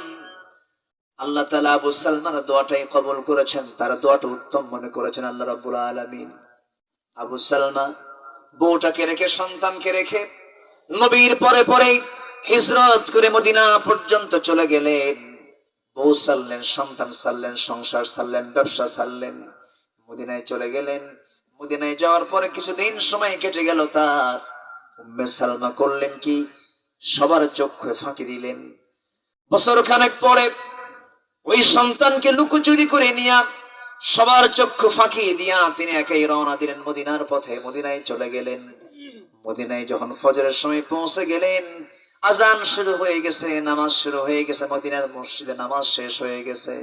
নামাজ শেষের সঙ্গে সঙ্গে এলান জারি হলো, আসসালাতু আলাল মাইয়িত, আসসালাতু আলাল মাইয়িত। মৃত ব্যক্তির জন্য জানাজা, মৃত ব্যক্তির জন্য সালাত শুরু হয়ে যাবে। কে মারা গেছে? আজকে রাতের বেলা আবু সালমা দুনিয়া থেকে বিদায় নিয়েছেন। উম্মে সালমার কানে যখন স্বামীর মৃত্যুর কথা যখন তার কানে চলে এলো, সঙ্গে সঙ্গে যেন আকাশ ভেঙে পড়ার মতো হয়ে গেল। জানাজা সম্পূর্ণ হওয়ার সঙ্গে সঙ্গে সাহাবীরা বলছেন, ইয়া রাসূলুল্লাহ, যে আবু সালমার জানাজা আমরা সম্পূর্ণ করলাম, সে আবু সালমার স্ত্রী উম্মে সালমা এখন মদিনায় উপস্থিত। মদিনায় চলে এসে তার সন্তান সহ আমার নবীজি বললেন, সাহাবীরা, আমার মৃত সাহাবী ও আবু সালমার স্ত্রী উম্মে সালমা কোথায়, আমাকে নিয়ে চলো। আমার নবীজি তার সামনে গিয়ে হাজির হলেন। উম্মে সালমাকে বলেন, উম্মে সালমা, তোমার কোনো টেনশন করতে হবে না। আবু সালমা আমার খুব প্রিয় সাহাবী, তোমার সন্তান নিয়ে কোনো টেনশন করতে হবে না, কারণ আমি বললাম ইতিমদের লিডার। তোমার সন্তানের সমগ্র ভরণ পোষণ সহ সমস্ত জিম্মাদারি আমি রাসূল নিজের কাঁধে উঠায়া নিলাম। উম্মে সালমা, চিন্তা করো না, তোমার জন্য আমি উত্তম স্বামীর ব্যবস্থা করে দেব, উত্তম পুরুষের ব্যবস্থা করে দেব, বিয়ের ব্যবস্থা করে দেব। উম্মে সালমা বলছেন, ইয়া রাসূলুল্লাহ, আমার জানা মতে আমার স্বামীর চাইতে কোনো ভালো পুরুষ এই দুনিয়াতে আর দ্বিতীয়টা নাই। আমার বিয়ের কোনো আগ্রহ আমার জীবনে নাই। আমার নবীজি কোনো কথা বললেন না, চুপ মেরে গেলেন। কিন্তু আল্লাহ রাব্বুল আলামিন বলছেন, জিবরাইলকে পাঠায় দিয়ে জিবরাইল বলছেন, ইয়া রাসূলুল্লাহ, উম্মে সালমার জন্য পৃথিবীর কোন পুরুষ উপযুক্ত না হলেও হে রাসূল, আপনি তার জন্য উপযুক্ত পুরুষ, আপনি তাকে বিয়ে করে নেন। জোরে বলেন সুবহানাল্লাহ, আর জোরে বলেন সুবহানাল্লাহ। আবু সালমার দোয়া কবুল করেছেন কে? আসতে বলবেন না, কে? আল্লাহ তাআলা। দিন কায়েমের সংগ্রাম করতে গিয়া আমার নবীজি 23 বছরের নবুয়তের জিন্দেগির 13 বছর এই মদিনায় কাটলো। মার খেয়ে কেটেছে 13 বছর। আমার নবীজি মার খেয়েওছেন, মার দিয়েওছেন। আমরা মার খাবো, মার দেব। আসতে কয়, মায়ের খাবো, মায়ের দেব। রাসূল মার খেয়েছেন কত বছর? 13 বছর। কোথায়? মক্কায়। কোথায় বলেন? কোথায়? কোথায়? মক্কায়। তখন মক্কার সিটি মেয়র কে? মক্কা চালায় কে? কে চালায়? খুব ভালো মানুষ না, জিনিস নিয়ে দাম দিত না, জিনিস নিয়ে দাম দিত না। এরকম নাকি এখন নাই? আছে না নাই? ঢোকে ঢোকে সব কিছু নিয়ে আসে, নিয়ে এসে বলে পরে দাম দেবো না, আর পরে দাম দেয় না। তো ভাববেন যে ওর রক্তের মতো আবু জেহেলের রক্ত ডাইরেক্ট লুকানো আছে। আবু জেহেল মদ খেত, আবু জেহেল নেশা করত, সুদের কারবার করত। এগুলো তো নাই এখন। আসতে বলবেন না, আছে না নাই? তাহলে আবু জেহেলের কারবার এখন আছে, আছে না নাই বলেন? তাহলে আবু জেহেল মদ খেত, সুদ খেত, জেনা করত। এটা কার কাজ? কার কাজ বলেন তো, কার কাজ? আবু জেহেলের কাজ। এই আবু জেহেলের কাজ এখন করার মতো লোক আছে না নাই? তাহলে তারা আবু জেহেলের কি হয়?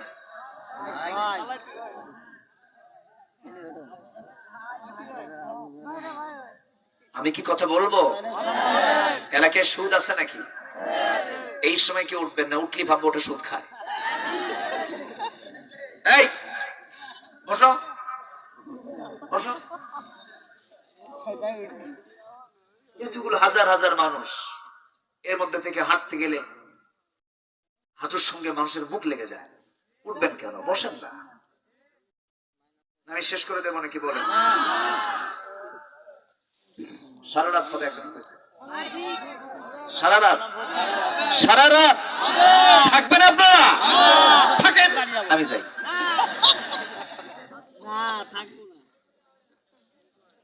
অনেক ভালো আপনারা, বলি আলহামদুলিল্লাহ। তাহলে সমাজকে আবু জেহেল দিয়ে চলবে? আবু জেহেল দিয়ে চলতে পারে সমাজ? চলতে হবে রসুলের দিন দিয়া, রসুলের নেতৃত্ব দিয়া, ঠিক কিনা বলেন? আবু জেহেল দিয়ে চললে মদ থাকবে, জেনা থাকবে, সুদ থাকবে। মদ খাওয়া কি? আরো জোরে, আরো জোরে। মদের ব্যাপারে রাসূল বলেন মদ হচ্ছে সমস্ত পাপের মা, সমস্ত পাপের। আল খামরু উম্মুল খাবাইস, মদ হচ্ছে সমস্ত পাপের মা। কেমন করে দেখেন, একটা ওলি, একজন আল্লাহর ওলি একটা নগরে সে বসবাস করত। ওই নগরে একজন বিখ্যাত আল্লাহর ওলি বসবাসের পাশাপাশি ওই শহরে একজন কুখ্যাত একটা জঘন্য পতিতা নারী বসবাস করত। তো পতিতা নারী সারা জীবন বহু পুরুষের জীবন নষ্ট করেছে। সে চিন্তা করলো যে আমি শুনেছি এরকম নামে একজন বড় আল্লাহওয়ালা আছে, দেখে ওকে টার্গেট করে তাকে ঘরের মধ্যে তুলে ফেলছে। তুলে ফেলেই বলতেছে আপনি আমাকে চিনতে পারেন না, আমি হলাম এই শহরের, এই নগরের একজন পতিতা নারী। আল্লাহর ওলি তো থমকে দাঁড়াইছেন, না জেনে কোন মুসিবতে পড়লাম। বলতেছে শোনেন, আমি যদি এখানে একটা চিল্লান দিই, একটা আওয়াজ দিয়ে ফেলি, এই নগরের সমস্ত মানুষ হাজির হবে, আপনার মান সম্মান সব শেষ হয়ে যাবে। আপনি কি সম্মান নিয়ে যেতে চান? হ্যাঁ যেতে চাই। তিনটা কাজ আপনার জন্য খোলা, এই তিনটা কাজের যে কোনো একটা কাজ করলে আপনি এখান থেকে ছুটি পাবেন। আল্লাহর ওলি বললেন কি কি কাজ বলো? নাম্বার 1 হলো এই যে মদের বোতল, মদের বোতল থেকে মদ খেতে হবে। নাম্বার 2, তো যদি তা আপনি রাজি না হন, আমার সঙ্গে জেনা করতে হবে, এটাও যদি রাজি না হন। নাম্বার 3 হলো সামনে যে শিশুটা বসে আছে ওকে খুন করতে হবে। আল্লাহ মনে মনে চিন্তা করলেন যদি খুন করি ফাকাতালান নাস জামিআ, গোটা পৃথিবীর মানুষকে খুন করার গুনাহ হয়ে যাবে। যদি জেনা করতে যাই ঈমান নষ্ট হয়ে যাবে। মদ হারাম, উনি মদটাকে ভাবলেন এটাও হারাম, যদিও হারাম কিন্তু ওই বড় 2 গুনার চাইতে এটা একটু কম আছে মনে করলেন তিনি। এই চিন্তা করে তিনি ভাবলেন এক ঢোক মদ খেয়ে যদি এখান থেকে পার পেয়ে যায় অন্তত বড় বিপদ থেকে বেঁচে যাব। উনি ভাবলেন মদটাকে ছোট গুনাহ মনে করলেন, মদের বোতল থেকে একটা ঢোক মেরে দিয়েছেন। মদ খেলে তাল না মাতাল? তাল না মাতাল? এক মধুর মদ খায় আর 3টার দিকে বাড়ির দরজায় এসে ডাকতেছে বউরে, বউ দরজা খোলো। বউ তো মনে মনে চিন্তা করে রাত 3টার দিকে আসা মানে 3 বোতল মারছে। বউ তো জানে স্বামী কেমন। হ্যাঁ কি হলো?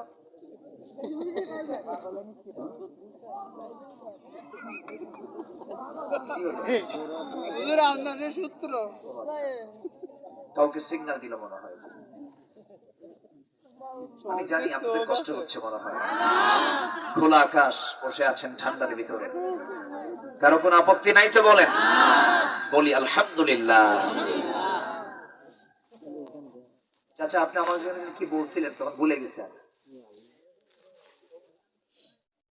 বলতেছি আমি, হ্যাঁ আমার মনে হয়েছে, আপনাকে দেখেই কথাগুলো মনে হয়েছে আমার। সম্মানিত ভাই, কষ্ট পাচ্ছেন না তো আপনারা? রাত ৩টার দিকে বউ যখন শুনলো স্বামী ডাকে, বউ তো জানে আমার স্বামী কেমন। এই জন্য রাসূল বলেছেন, যদি ভালো হতে চাও বউয়ের কাছে ভালো হও। এবং নারীকে বললেন, নারী তুমি যদি ভালো হতে চাও স্বামীর কাছে ভালো হও। যে স্বামীর কাছে ভালো সেই বান্দি আল্লাহর কাছে ভালো, আর যে স্ত্রীর কাছে ভালো সেই বান্দা আল্লাহর কাছে ভালো। আল্লাহু আকবার বলেন। রাসূলের কথাটা কত দামি কথা, চিন্তা করেন। একটা লোক কেমন, সে বিনয়ী না বদমেজাজি, এটা কিন্তু বাইরের লোক টের পাবে না। এটা টের পাবে কি দূরের লোক না কাছের লোক? এই জন্য নিজেদের কাছে আমরা ভালো হব বেশি বেশি। জোরে বলি ইনশাআল্লাহ। আপনি যত বড় হুজুর হন না কেন, বইয়ের কাছে কিন্তু হুজুর হওয়া খুব কঠিন ব্যাপার। আপনি যত মাপের, যত বড় মাপের আপনি চেয়ারম্যান হন না কেন, বইয়ের কাছে কুলায় না। তো তুমি কত বড় চেয়ারম্যান আমার জানা আছে, বসো। কথা বোঝেন নাই? এক কথাই শেষ। আচ্ছা বলেন তো, চেয়ারম্যান বড় না চেয়ারম্যানের বউ বড়? বলেন কে বড়? কে? চেয়ারম্যানের বউ বড়? বই তো বড়। এক রাজা, কে না বইয়ের কথা না শুনে বলেন? সবাই তো বইয়ের কথা শুনে, আপনি শোনেন না? আমিও শুনি তো, উপায় নাই, সবাইকে শুনতেই হবে। আমরা শুনে শুনেছেন, বলে আলহামদুলিল্লাহ। না শুনলে সংসার হবে কেমনে? হবে না তো। এক রাজা প্রজার মাঝে ঘোষণা করছে, যে প্রজা বইয়ের কথা শোনে তাদেরকে একটা করে ডিম দেওয়া হবে, আর যে প্রজা বইয়ের কথা শোনে না তাদেরকে একটা করে ঘোড়া দেওয়া হবে। গোটা দেশে ফরমান জারি হলো, সকাল থেকে বিকাল পর্যন্ত বইয়ের কথা শোনে না এমন লোক খুঁজে পাওয়া যাচ্ছে না, সবাই একটা করে ডিম নিয়ে যাচ্ছে। বিকেলের দিকে এক পাবলিক এসে বলে, রাজামশাই জীবনে বইয়ের কথা শুনি নাই। রাজা বলতেছে, যা আস্তাবল থেকে তুই একটা ঘোড়া নিয়ে চলে যা। সে করছে কি, একটা কালো ঘোড়া নিয়ে চলে গেছে বাড়িতে। বউ বলে, এই ঘোড়া পাইলা কোথায়? পুরস্কার পাইছে। কে? রাজা দিছে। পুরস্কারের ঘোড়া আবার কালো হয়? কালার হলো লাল টকটকে একটা ঘোড়া নিয়ে এসে যাও। কি কথা কি বুঝতেছে? ঘোড়া নিয়ে আবার চলে গেছে রাজ দরবারে। কি বল, রাজা মশাই ঘোড়া তো হলো না কেন? কালো হয়েছে, লাল হলে ভালো হয়। কিন্তু এই পরামর্শ দিল কে? বউ আমার শিখা দিল। রাজা কয়, ঘোড়া থুইয়া ডিম নিয়ে যা। সন্ধ্যার পর রাজা নিজেই রাজ দরবারে ছেড়ে এখন অন্দরমহলে ঢুকছে। অন্দরমহলে ঢুকে বউ সামনে দাঁড়ানো। বউ মুসকি মুসকি হাসি মেরে বলল, রাজা মশাই পাইছেন কি? পাইছেন?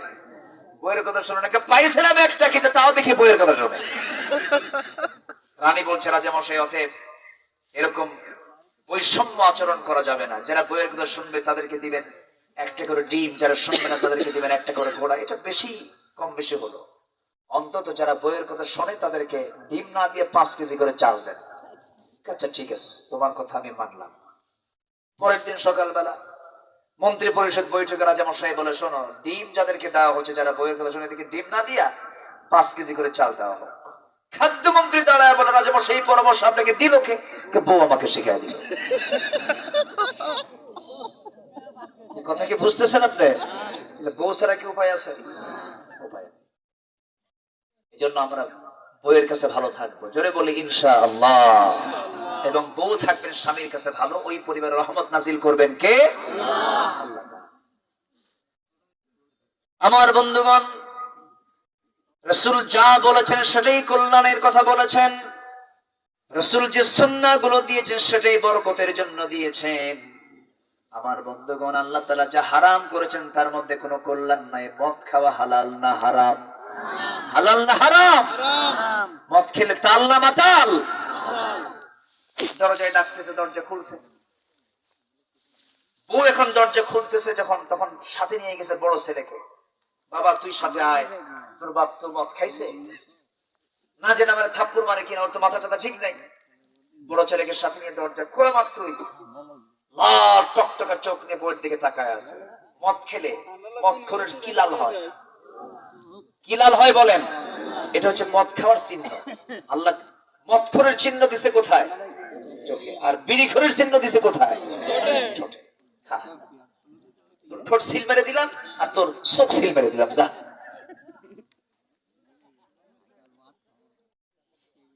এখন এরকম লাল টকটকে চোখ নিয়ে বইয়ের দিকে তাকায়, কোনো কথা নেই, মদ খাইছে তো, মাথা তো ঠিক নাই, বইয়ের দিকে তাকাই বলে আম্মা আসসালামু আলাইকুম। বউ তো মানে হতভম্ব হয়ে গেছে। বউ এখন কয় হাই রে আমার কি বলবো, তোমার কি একটু হুঁশ নাই? পাশে ছেলে দাঁড়ানো, ছেলের সামনে তুমি আমার আম্মা বলে ডাকো। ছেলের দিকে তাকায় বলে দুলা ভাই আসসালামু আলাইকুম। বলেন মাথা গেছে। যারা এই মদ খায়া মাথা শেষ করে তারা যদি জাতির নেতা হয়, হ্যাঁ, যাদের বোতল সারা দিন কাটে না, ওই সমস্ত নেতৃত্বের মুখে আমরা জুতা মারি। যাদের নামাজ নাই, দিন নাই, কোরআন নাই, ওই সমস্ত নেতৃত্ব যুবক আছে, নবীর নেতৃত্বে ধরে রাজি আছেন কারা কারা? হাত উঁচু করে দেখা।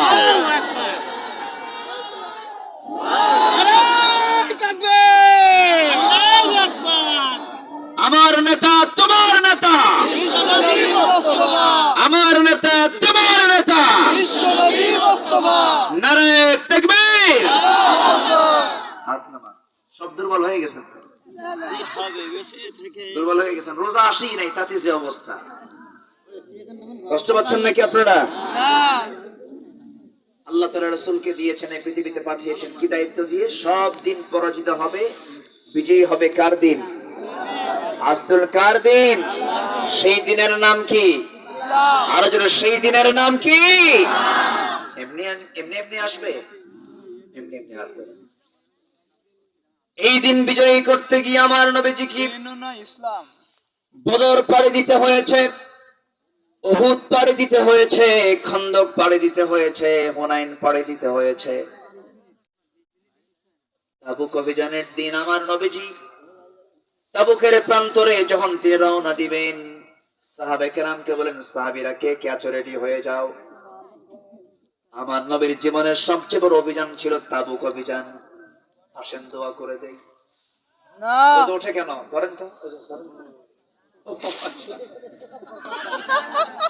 ঠিক আছে। বেশি রাত হয়ে গেছে, আসলে 12:15 বাজে। আমি কি করি বলেন তো? আমি তো চিন্তায় পড়ে যাচ্ছি। মা বোনরা মাহফিল আছে নাকি? মা বোনরা মাহফিল আছে?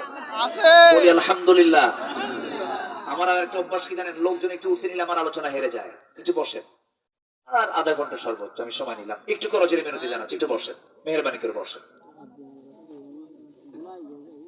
আমার নবীজি তার জীবদ্দশায় 86টা যুদ্ধ পরিচালনা করেছেন। কয়টা বলেন তো? 10 বছরে 86টা। 10 বছরে কয়টা বলেন? 10 বছরে কয়টা হয়?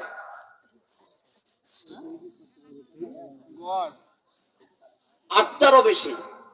তাহলে বছরে 8টারও বেশি যুদ্ধ করেছেন মুহাম্মদ সাল্লাল্লাহু আলাইহি ওয়াসাল্লাম। কি দিনকে পরাজিত করার জন্য, বিজয় করার জন্য? বিজয় করার জন্য। এই 86টি যুদ্ধের মধ্যে 27টি যুদ্ধের তিনি রাসূল নিজের সম্মুখ নেতৃত্ব দিয়েছেন, সামনে দাঁড়ায়। আল্লাহু আকবার বলেন। এর মধ্যে সবচেয়ে বড় অভিযান ছিল হলো তাবুক। তাবুক অভিযানে আমার নবীজি শুধু তার সাহাবী নিলেন সাথে 30,000। বলেন কত হাজার সাহাবী? বলেন 30,000 সাহাবী। সাহাবীরা হলেন 30,000, কম কথা না কিন্তু। 30,000 সাহাবী সাথে নিলেন। যখন তিনি রওনা দিবেন, বললেন কে কে কি দিবা বলো। তাহলে স্তূপ উঠে গেল একদম। আব্দুর রহমান ইবনে আউফ তিনি 2 বস্তা সোনা আনলেন। কয় বস্তা? 2 বস্তা। কিন্তু তিনি মদিনায় এসেছিলেন খালি হাতে। কি হাতে বলেন তো? খালি হাতে। মক্কায় তার বিশাল ব্যবসা ছিল, সেই ব্যবসা বউ বাচ্চা থুইয়া একদম খালি হাতে চলে আসছেন মদিনায়। নবীজি একদিন তাকে থেকে কেঁদেই ফেলেন, বলেন আব্দুর রহমান, আমি তোমার ব্যবসা দেখছি মক্কায়, এত সম্পদ তোমার ছিল, কয়েক হাজার কোটি টাকার মালিক তিনি ছিলেন, তিনি আজকে মদিনায় ফকির হয়ে আসছেন। রাসূল কেঁদে ফেললেন, বলেন আব্দুর রহমান, দেখি আমি আমার আনসার সাহাবীকে বলি। একজনকে ডাক দিয়ে বলেন, তুমি তো দেখো তো তাকে। তিনি নিয়ে গিয়ে 2টা খেজুর বাগান দেখায় বলেন, ভাই এই 2টা খেজুর বাগানের মালিক আল্লাহ পাক আমাকে বানিয়েছেন, যেটা পছন্দ সেটাই আমি আপনার নামে দলিল করে দেবো, যান। আমি জানি মদিনার কোন মেয়ের বাবা আপনার সঙ্গে বিয়ে দেবে না। আল্লাহ তাআলা আমাকে 2টা স্ত্রী দিয়েছেন, একটা স্ত্রীকে তালাক দেব, আপনি তাকে বউ বানায় নেবেন, যান। আল্লাহু আকবার বলেন। ওয়াল্লাযীনা মাআহু আশিদ্দাউ আলাল কুফফারি রুহামাউ বাইনাহুম। আল্লাহু আকবার। আমাকে সময় দিচ্ছেন না তো আপনারা, আমি একটু শর্ট করে নিয়ে আসতেছি। বলি আলহামদুলিল্লাহ। আমার বন্ধুগণ, আনসার সাহাবী মুহাজিরকে বলছেন, ভাইরে 2টা বউ আমার, একটা বউ তালাক দেব, তুমি তাকে বউ বানায় আনিবা, তোমার তো যৌবন আছে, তোমার তো বিয়ে দরকার। 2টা খেজুর বাগান, একটা খেজুর বাগান আমি তোমার নামে দলিল করে দেব, নিয়ে নাও। খুব খুশি হলেন, খুব খুশি হলেন। আব্দুর রহমান ইবনে আওফ বললেন, ভাই রে, আমি তোমার খেজুর বাগানও নেব না, তোমার বউ তালাক দেওয়া লাগবে না, আমাকে একটা বাজার দেখায় দাও, সামান্য কিছু বিজনেস করব। বিজনেস শুরু হয়ে গেল। বিজনেস করতে করতে তিনি কয়েক রতি সোনা কামাই করলেন, বিয়েও করে নিলেন। বিয়ে তো জরুরি জিনিস। যে সমাজের যুবকরা বিয়েতে আগ্রহ নেয় না, আগ্রহ হারায় ফেলে, সেই যুবকগুলো ঠিক নাই। আল্লাহু আকবার নাকি? আল্লাহু আকবার, নাউজুবিল্লাহ। যেরকম নাউজুবিল্লাহ। যে সমাজের যুবকরা বিয়েতে আগ্রহ হারিয়ে ফেলে, সেই সমাজটা ধ্বংসের সমাজ। যুবকদের বিয়ের আগ্রহ থাকতে হবে কিনা বলেন? আস্তে থাকতে হবে কিনা বলেন? থাকতে হবে। যে যুবকরা বিয়ে করতে চায় না, তারা কি ঠিক আছে না বাইপাস মারে? আমি কি ভুল বলতেছি? খালি শিশু পার্কে যায়, রিসোর্টে যায়, আকাম কুকাম করে বেড়ায়, মেসেঞ্জার, ইমো, অনলাইন, ভাইবার, হোয়াটসঅ্যাপ, এগুলোকে শুধু কোথায় করে। আমি কি ভুল বলতেছি এগুলো? বিয়েতে আগ্রহ হারানো যাবে না। আব্দুর রহমান ইবনে আওফ করলেন কি, মদিনায় এসেই কয়েক রতি সোনা কামাই করলেন, একজন মেয়েকে দেখে নিলেন, প্রস্তাবের মধ্যে দিয়ে বিয়ে হয়ে গেল। রাসূল জানেন না। কয়েকদিন পর দিন নবীজির দরবারে তিনি সুন্দর পোশাক পরে গেছেন, সুন্দর সুগন্ধি লাগায় গেছেন। রাসূল বলেন, আব্দুর রহমান, তোমাকে দেখে মনে হচ্ছে তুমি একটা কিছু ঘটাইছো। রাসূল মুসকে হাসি মারলেন। তিনি বলছেন, হুজুর বিয়ে তো করছি আমি, তুমি করলা বিয়ে, দাওয়াত পাইলাম না আমি। এটা কেমন কথা হলো? হুজুর বিয়ে তো করছে, আমার মনই ছিল না। সহি কিন্তু বর্ণনা এটা। আমার নবীজি মনক্ষুণ্ণ হলেন না।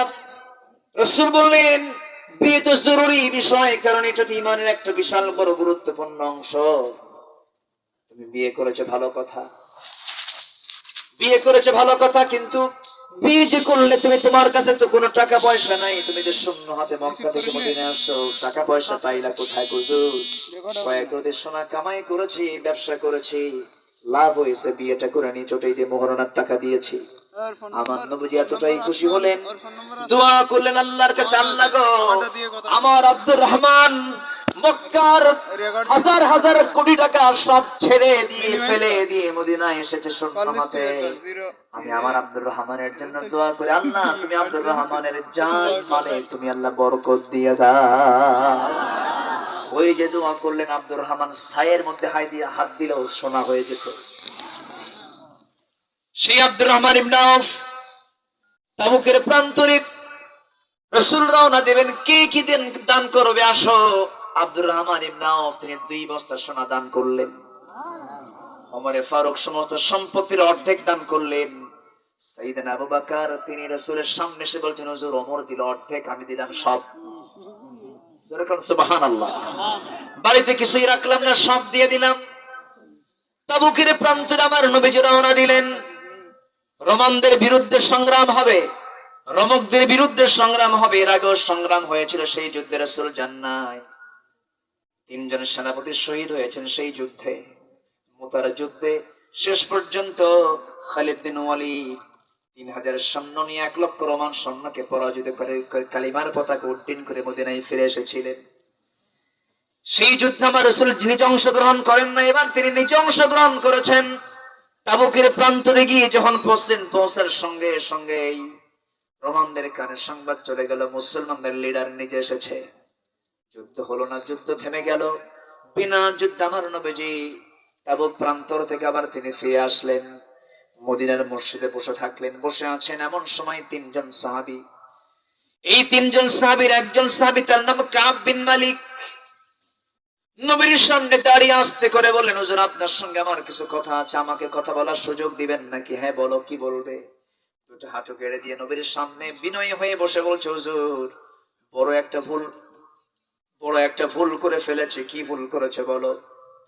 আমি কিন্তু যুদ্ধে যাই নাই, আমি তাবুকের প্রান্তরে অংশগ্রহণ করি নাই। আমি তাবুকের প্রান্তরে অংশগ্রহণ করতে পারতাম, কিন্তু গড়িমসি করেছি, অবহেলা করেছি, হেয়ালিপনা করেছি, আমি যাই নাই। রাসূল বলেন, আর কে কে যাও নাই বলো? হেলাল বিন উমাইয়া যায় নাই। আর কে যাও নাই বলো? মুরারা বিন রাবিআ যায় নাই। আর কে যাও নাই বলো? হুজুর আমার জানা নাই। মোট কয়জন হলো? 3 জন। আর তাবুক প্রান্তরে নবীর সঙ্গে যুদ্ধে অংশগ্রহণ করেছেন কত হাজার? বলেন কত হাজার? যায় নাই কয়জন? 3 জন। 3 জন গেলে বা না গেলে বড় ধরনের কি ক্ষতি হতো নাকি? তাও হতো না, 3 জন তো মাত্র। আমার নবীজি বলে ফেলেন, কাব বিন মালিক তুমি কি আমাকে আর কিছু বলতে চাও নাকি? না হুজুর, আমাকে মাফ করে দিবেন, আমি যেতে পারি না, এজন্য আমি আপনার সামনে সব খোলা মনে বলে ফেললাম। রাসূল বলেন, তুমি এখন আমার সামনে থেকে চলে যাও। চলে গেলেন। চলে যাওয়ার সঙ্গে সঙ্গে আমার নবীজি নোটিশ জারি করলেন, মদিনার মসজিদে নোটিশ দিলেন, কাব বিন মালিক, হেলাল বিন উমাইয়া, মুররা বিন রাবিআ, এই 3 ব্যক্তির বিরুদ্ধে আমি নোটিশ জারি করলাম। এদের সঙ্গে সর্বকার কথাবার্তা, লেনদেন সবকিছু আজকের থেকে মদিনাবাসীর বন্ধ। একটু কান লাগাবেন, মনোযোগ দিবেন। দিন বিজয়ের কাজটা যে ফরজ, দিন বিজয়ের কাজের সংগ্রাম করা যে সবার জন্য জরুরি, একামতে দিনের কাজ যে করতে গেলে ঢিলামি করা যাবে না, অবহেলা করা যাবে না, এটা একটা তার বড় উদাহরণ, দৃষ্টান্ত আল্লাহ তাআলা রেখে দিয়েছেন সাহাবে কেরামদের মাধ্যমে। আমার নবীজি এই 3 জনের বিরুদ্ধে নোটিশ জারি করলেন। কাব বিন মালিকের কানে সংবাদটা চলে গেছে, যেন তার কাছে মনে হলো আকাশটা যেন ভেঙে পড়ছে তার পিঠের উপরে। কাব বিন মালিক করলেন কি? দরজার কাছে গিয়ে, নিজের বাড়ির দরজার কাছে গিয়ে বউকে ডাক দিয়ে বলছে, বউ আমার, আমি কাব বিন মালিক, দরজা খোলো। দরজার কাছে এসে বলছে, আমি আপনার স্ত্রী হই, আপনার বাড়ি, আপনার ঘর, আমি দরজা খুলতে বাধ্য, কিন্তু আমার স্বামী একটা কথা বলে দিচ্ছে আপনাকে, আমি দরজা খুলে দেবো আপনাকে ঢোকার জন্য, আর পিছনের দরজা দিয়ে বের হয়ে যাব, কারণ যে ব্যক্তিকে আল্লাহ রাসূল বয়কট করে, আমিও তাকে বয়কট করতে বাধ্য হলাম। আল্লাহু আকবার বলবেন না? সম্পর্ক সব হবে কার জন্য? সম্পর্ক সব হবে রাসূলের জন্য, আল্লাহর জন্য। স্বামীকে বাদ দিয়ে দিলেন। কাব বিন মালিক মনে মনে চিন্তা করলেন, ভিতরে ঢুকলে তো আমার বউ চলে যাবে। তিনি আর ভিতরে ঢুকলেন না। দরজা থেকে তিনি আবার বের হয়ে আসলেন। বইয়ের কাছে দাম পেলেন না, কারণ রাসূল যাকে দাম না দেবে তাকে কোন ইমানদার দাম দিতে পারে না। সামনে দেখতে পেলেন ছোট্ট 2টা বাচ্চা, 11 বছর 13 বছরের ফুটন্ত গোলাপ, তার নিজের সন্তান কাব বিন মালিকের সন্তানগুলো সামনে খেলাধুলা করে। বাচ্চাগুলোকে ডাক দিয়ে বলছেন, আমার সন্তানগুলো এইদিকে আয় রে। সন্তানগুলো বলে, যাব না। কেন আসবি না? আমার কাছে আয়, একটু আদর করি। যে লোকটাকে রাসূল বয়কট করেছে সে আমাদের বাপ না, সেই বাপকে আমরা দাম দেই না, সেই বাপকে আমরা বাপ বলবো না, আপনি যান। চিন্তা করেন, সন্তানরা বলতেছে, না না, তোমার আদর আমরা চাই না, কারণ রাসূল তোমাকে বয়কট করে ফেলেছেন, তোমার আদর আমরা নেব না। সঙ্গে সঙ্গে কাব বিন মালিকের কাছে আরো বুকটা ঝাড়ঝাড় হয়ে যাচ্ছিল, খান খান হয়ে যাচ্ছিল। সেজদায় পড়ে পড়ে কাঁদেন, সময়গুলো পাড়ি দেন, তওবা করেন কার কাছে? আসতে বলবেন না, কার কাছে? আল্লাহর কাছে। ওইদিকে হেলাল বিন উমাইয়া রাদিয়াল্লাহু আনহুর বয়স 70 বছর পার হয়ে গেছে। 70 বছরের চামড়া গুলো কুঁচকে গেছে। নবীর চাইতে বয়সে বড়, নবীর চাইতে বয়সে বড় হেলাল বিন উমাইয়া।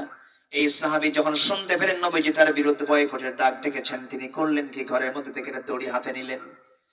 দড়ি হাতে নিয়ে মদিনার মসজিদের সামনে একটা খুঁটির সঙ্গে দড়িটা বেঁধে দিলেন। বেঁধে দিয়া নিজের হাত দুটো স্বেচ্ছায় বেঁধে ফেললেন আর বলছেন, হেলাল রে, তোর মতো পোড়া কপাল বান্দা দুনিয়াতে নাই।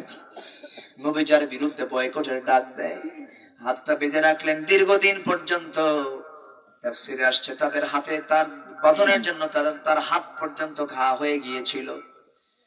সালাম দেন হেলাল বিন উমাইয়া, কোন সাহাবী উত্তর নেয় না, বুকটা ফেটে যায়। এরকম করে করে দীর্ঘ একটা সময় যখন পারি হয়ে গেল, উমর বিন রাবিয়া 3 নম্বর সাহাবী সেজদায় পড়ে পড়ে কাঁদেন পাহাড়ি গুহার ভিতরে। এই তিনজন ব্যক্তি যে পরিমাণ তওবা করেছেন, কেউ না মাফ করলো, মাফ করে দিয়েছেন আমার আল্লাহ রাব্বুল আলামিন নিজে। জোরে কোন সুবহানাল্লাহ।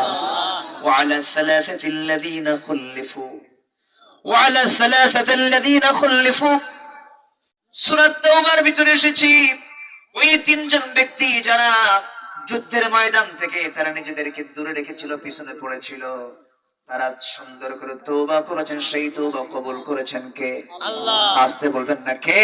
আল্লাহ। আল্লাহ তওবা কবুল করে নিয়েছেন। সঙ্গে সঙ্গে নবীর কাছে যখন রিপোর্ট চলে এলো, জিবরিল আমিন যখন বললেন, হে রাসূল, এই তিনজনকে আল্লাহ তাআলা maaf করে দিয়েছেন। নবী আনন্দ দেখে কে? আমার নবী আনন্দে আত্মহারা হয়ে গেলেন। নবীজির সঙ্গে সঙ্গে মদিনার মসজিদে তিনি দাঁড়িয়ে বলছেন, ও আমার উম্মত, তাড়াতাড়ি এদিকে আসো। আমি কাব বিন মালিককে মাফ করি নাই, কিন্তু আল্লাহ তাআলা তাকে নিজে মাফ করে দিয়েছে। সাইয়েদনা ওমর ফারুক খুঁজতে বের হলেন কাব বিন মালিককে। দরজায় গিয়ে ডাকতেছে, কাব বিন মালিক, তুমি বাড়িতে আসো নাকি? ভিতরে থেকে বউ বলে, যে লোকের খবর রাসূল রাখে না, সে লোকের খবর আমি তার বউ রাখি না। সাইয়েদনা ওমর ফারুক বলছেন, শোনো কাব বিন মালিকের বউ, রাসূল আমাকে জানিয়ে দিয়েছেন কাব বিন মালিকের তওবা আল্লাহর দরবারে কবুল হয়ে গেছে, আল্লাহ maaf করে দিয়েছে। এই ইতিহাসটা আমি কেন জানলাম? এই কিসসা আমি কেন জানলাম? ফাকসুসিল কাসাস। অনেকে কিসসাকে কোরআন হাদিস সম্মত মনে করেন না, বলেন এর কিসসাকে হালকা চোখে দেখেন। কিসসার দরকার আছে না নাই বলেন? কাহিনীর দরকার আছে না নাই বলেন? আল্লাহ তাআলা ইউসুফকে টেনেছেন, ইয়াকুবকে টেনেছেন, ইব্রাহিম আলাইহিস সালাতু ওয়াস সালামকে টেনেছেন। সব পয়গম্বরের ইতিহাসগুলোকে কেন টানছেন? যেন আমরা ফাকসুসিল কাসাস, হে রাসূল আপনি এই সমস্ত কাহিনীগুলো সব বলে দেন, যেন এখান থেকে বান্দা যেন শিক্ষা নেয়। কার কথা? আসতে বলবেন না, কার কথা? আল্লাহর কথা। আমার বন্ধুগণ, এই যে তিনজন সাহাবীর ব্যাপারে রাসূল এত বড় শক্ত সিদ্ধান্ত নিলেন, আপনাদের তওবা কবুল হয়ে গেল, কিন্তু শক্ত সিদ্ধান্ত নিলেন কেন? তাদের কি নামাজ ছিল না? ছিল। রোজা ছিল না? ছিল। সুন্নাত ছিল না? ছিল। দাড়ি ছিল না? ছিল। নামাজ ছিল, রোজা ছিল, হজ ছিল, যাকাত ছিল, দান ছিল, সদকা ছিল, সব ছিল। শুধুমাত্র জিহাদের ময়দানে যেতে একটু গড়িমসি করেছেন, আল্লাহ তাদেরকে পাকড়াও করে ফেলেছে। আমার ভাইয়েরা, এই জন্য দিন কায়েমের ক্ষেত্রে আমরা অলস হব না, এগিয়ে যাব। অলস হব না, এগিয়ে যাব, এগিয়ে যাব। কারণ আল্লাহ নিজেই শর্ত জড়িয়ে দিয়েছেন। সূরা তাওবার 111 নম্বর আয়াত আল্লাহ রাব্বুল আলামিন বলেছেন, জান্নাত যদি নিতে চাও, জানমাল আমাকে দাও। জোরে কোন সুবহানাল্লাহ। বিয়ান্না লাহুমুল জান্নাহ, ইন্নাল্লাহ ইশতারা মিনাল মুমিনিনা আনফুসাহুম ইন্নাল্লাহ ইশতারা মিনাল মুমিনিনা আনফুসাহুম ওয়া আমওয়ালাহুম বিয়ান্না লাহুমুল জান্নাহ। জান্নাত যদি পেতে চাও, জানমাল দিয়ে দাও। আমি তোমাকে জান্নাত দেব, তুমি আমাকে জানমাল দিয়ে দিবা। কার শর্ত? আল্লাহর শর্ত। আল্লাহ তাআলা বলছেন, আমি রাসূলকে দ্বীনে হক দিয়ে পাঠিয়েছি, যেন তিনি এই দ্বীনে হককে সমস্ত দ্বীনের উপরে যেন বিজয়ী করতে পারেন। ওয়াকাফা বিল্লাহি শাহীদা, সাক্ষ্য দেওয়ার জন্য এটাই যথেষ্ট আল্লাহর কাছে। জোরে কোন সুবহানাল্লাহ। আমার বন্ধুগণ, সেকেন্ড আয়াত আমি আজকে মনে হয় শেষ করতে পারবো না, তবে আল্লাহ তাআলা এখানে আমার নবীর নামটা কি সুন্দর করে নিয়েছেন, মুহাম্মাদুর রাসূলুল্লাহ। জোরে বলি আল্লাহু আকবার। আমার আল্লাহ তাআলা আমার নবীকে কোথাও কোনো নাম ডাক তিনি কোরআনের কোথাও পাবেন না। বলেছেন ইয়া মুহাম্মদ, ইয়া আহমদ বলে নাম ধরে ডাক দেন নাই, হরফে নিদা প্রয়োগ করেন নাই, কিন্তু হরফে নিদা প্রয়োগ করেছেন অন্যান্য পয়গম্বরের ক্ষেত্রে। বলেছেন ওমা তিলকা বিয়ামিনিকা ইয়া মূসা ইয়া যাকারিয়া ইয়া ইয়াহইয়া খুযিল কিতাবা বিকুওয়া। ইয়া ইব্রাহিম বলেছেন, ইয়া মুসা বলেছেন, ইয়া ইয়াহইয়া বলেছেন, ইয়া জাকারিয়া বলেছেন, কিন্তু রাসূলকে বলেছেন মুহাম্মাদুর রাসূলুল্লাহ সাল্লাল্লাহু আলাইহি ওয়াসাল্লাম। রাসূলকে আল্লাহ তাআলা চার জায়গায় কোরআনে তার নামটা চার জায়গায় আসছে। ওমা মুহাম্মাদুন ইল্লা রাসূল কদ খালাত মিন ক্বাবলিহির রাসূল মুহাম্মাদুর রাসূলুল্লাহ আল্লাযীনা মা'হু আশিদ্দাউ আলাল কুফফার রুহামাউ বাইনাহুম। আর ম্যাক্সিমাম জায়গায় নবীজির গুণবাচক শব্দ প্রয়োগ করে সুন্দর করে তাকে সম্বোধন করে ডাক দেওয়া হয়েছে, ইয়া আইয়ুহান নবী, ইয়া আইয়ুহার রাসূল, ইয়া আইয়ুহাল মুদ্দাথির, ইয়া আইয়ুহাল মুযাম্মিলু কুমিল লাইলা ইল্লা কালিলা। নবীর দাম সবচেয়ে বেশি দিয়েছেন কে? আল্লাহ। আসতে বলবেন না, কে দিয়েছেন? কিন্তু সেই নবীর বিরুদ্ধে গালি দেওয়ার মতো কিছু কুলাঙ্গার আমার দেশে আছে না নাই? ওই সমস্ত কুলাঙ্গার গুলো এই সিলেবাসের মধ্যে ঢুকাই দিছে ট্রান্সজেন্ডার, ঠিক কিনা? শরীফ থেকে শরীফা, এগুলো হাইওয়ান জানোয়ার, এগুলো ঠিক কিনা?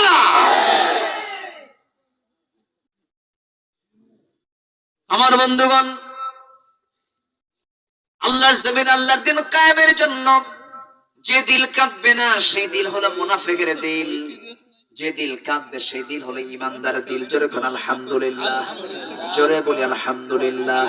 আল্লাহ সবাইকে আমাদের দিনের পক্ষে কাজ করার তৌফিক দান করুন, জোরে বলি আমিন। সবাইকে আমরা নামাজ পড়ি নাকি? 5 ওয়াক্ত নামাজ পড়বো। কারা কারা আজকে থেকে জীবনে ছেড়ে দেব না? কারা কারা একটু হাত তুলে দেখান তো দেখি। জোরে বলি ইয়া আল্লাহ, ইয়া আল্লাহ, জোরে ইয়া আল্লাহ, ইয়া আল্লাহ। আমাদেরকে 5 ওয়াক্ত সালাত আদায় করার তৌফিক তুমি আল্লাহ দিয়ে দাও। জোরে বলি আমিন, আরো জোরে আমিন। আগামী মাস কি মাস বলেন? কি মাস? একদম দোরগোড়ায় চলে এসেছে রমজান মাস, কোরআন নাজিরের মাস। কোরআন আমরা পড়া সবাই শিখবো। এই ওঠে কি ধরেন তো, বসেন, দোয়া করবো। অনেক রাত হয়েছে, বসেন। আমি ধমক দিচ্ছি, রাগ করতেছেন নাকি আপনারা? এই ধমকের মধ্যে কিন্তু মহাব্বত আছে। যদি না বুঝেন তাহলে কিন্তু মানে মন খারাপ করবো আমিও। আমি মহাব্বত রেখে বলছি, সবাই বসেন, একসঙ্গে দোয়া করব।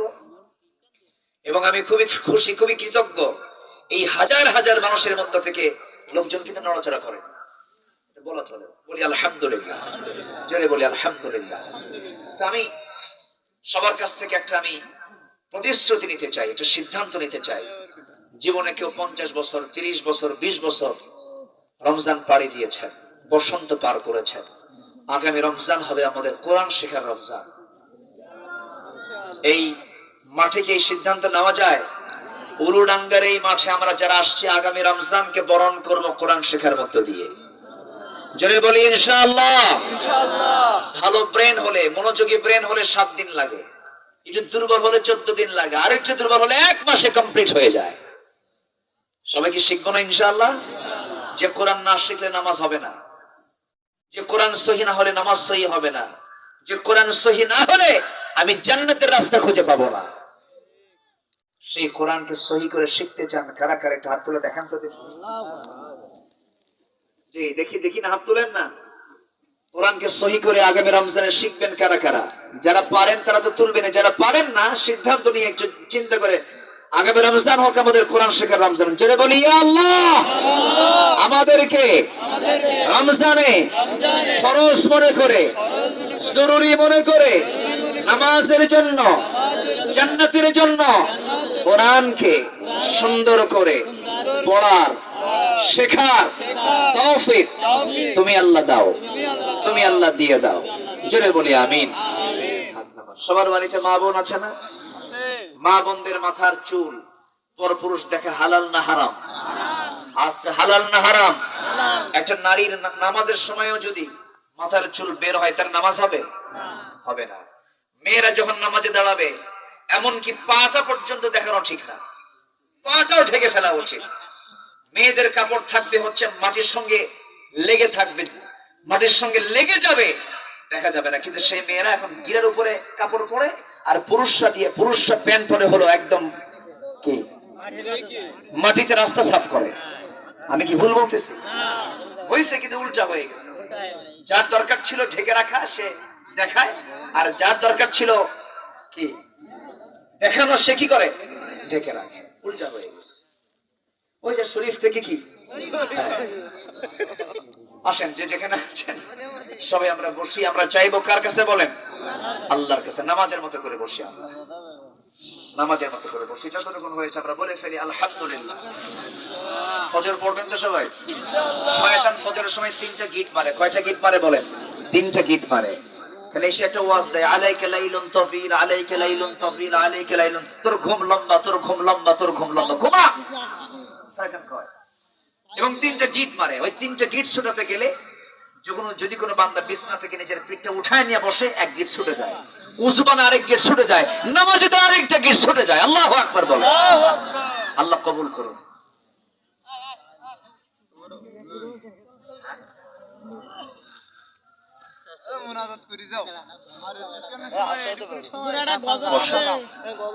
আমি পারি, গজল পারি।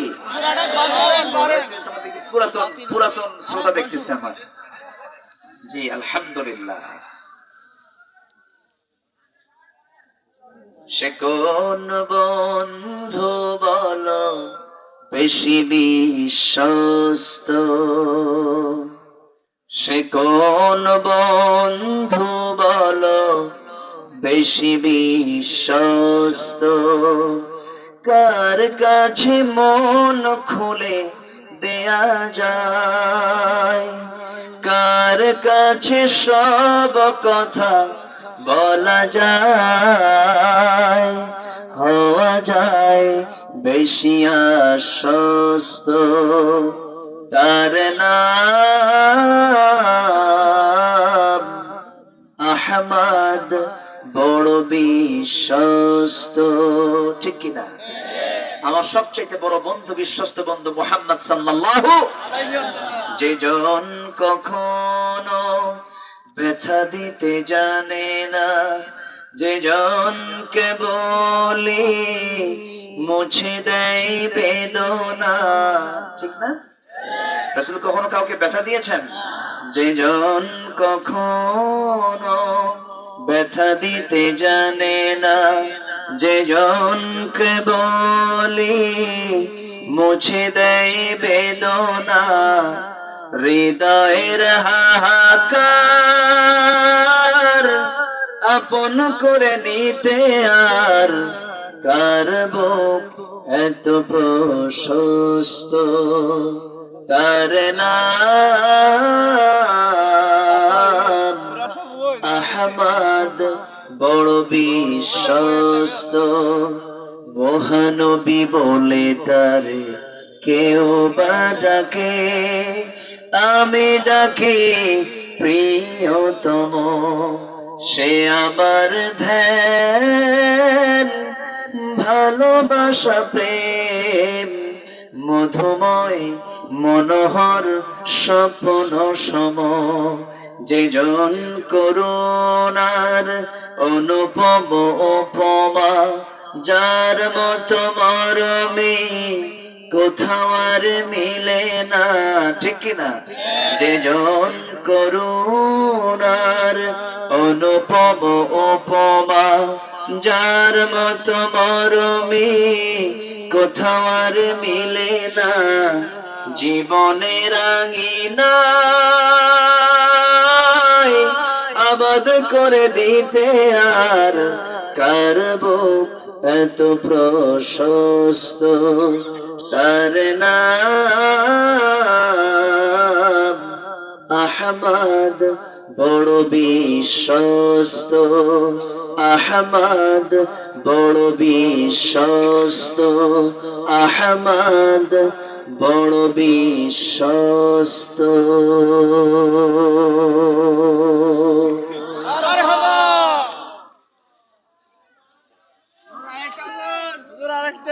যা হয়েছে আমরা বলি না ভাই আলহামদুলিল্লাহ। অনেক রাত হয়েছে, যতটুকু হয়েছে আমরা বলে ফেলি আলহামদুলিল্লাহ। আরেকটা আরেকটা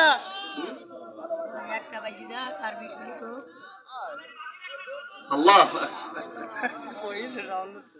যে ফজর পড়বো না আমরা ইনশাআল্লাহ? বলবো। সবাই ফজর পড়ব তো ইনশাআল্লাহ। ইনশাআল্লাহ। পৃথিবী আমার আসল ঠিকানা নয়, ঠিক কিনা?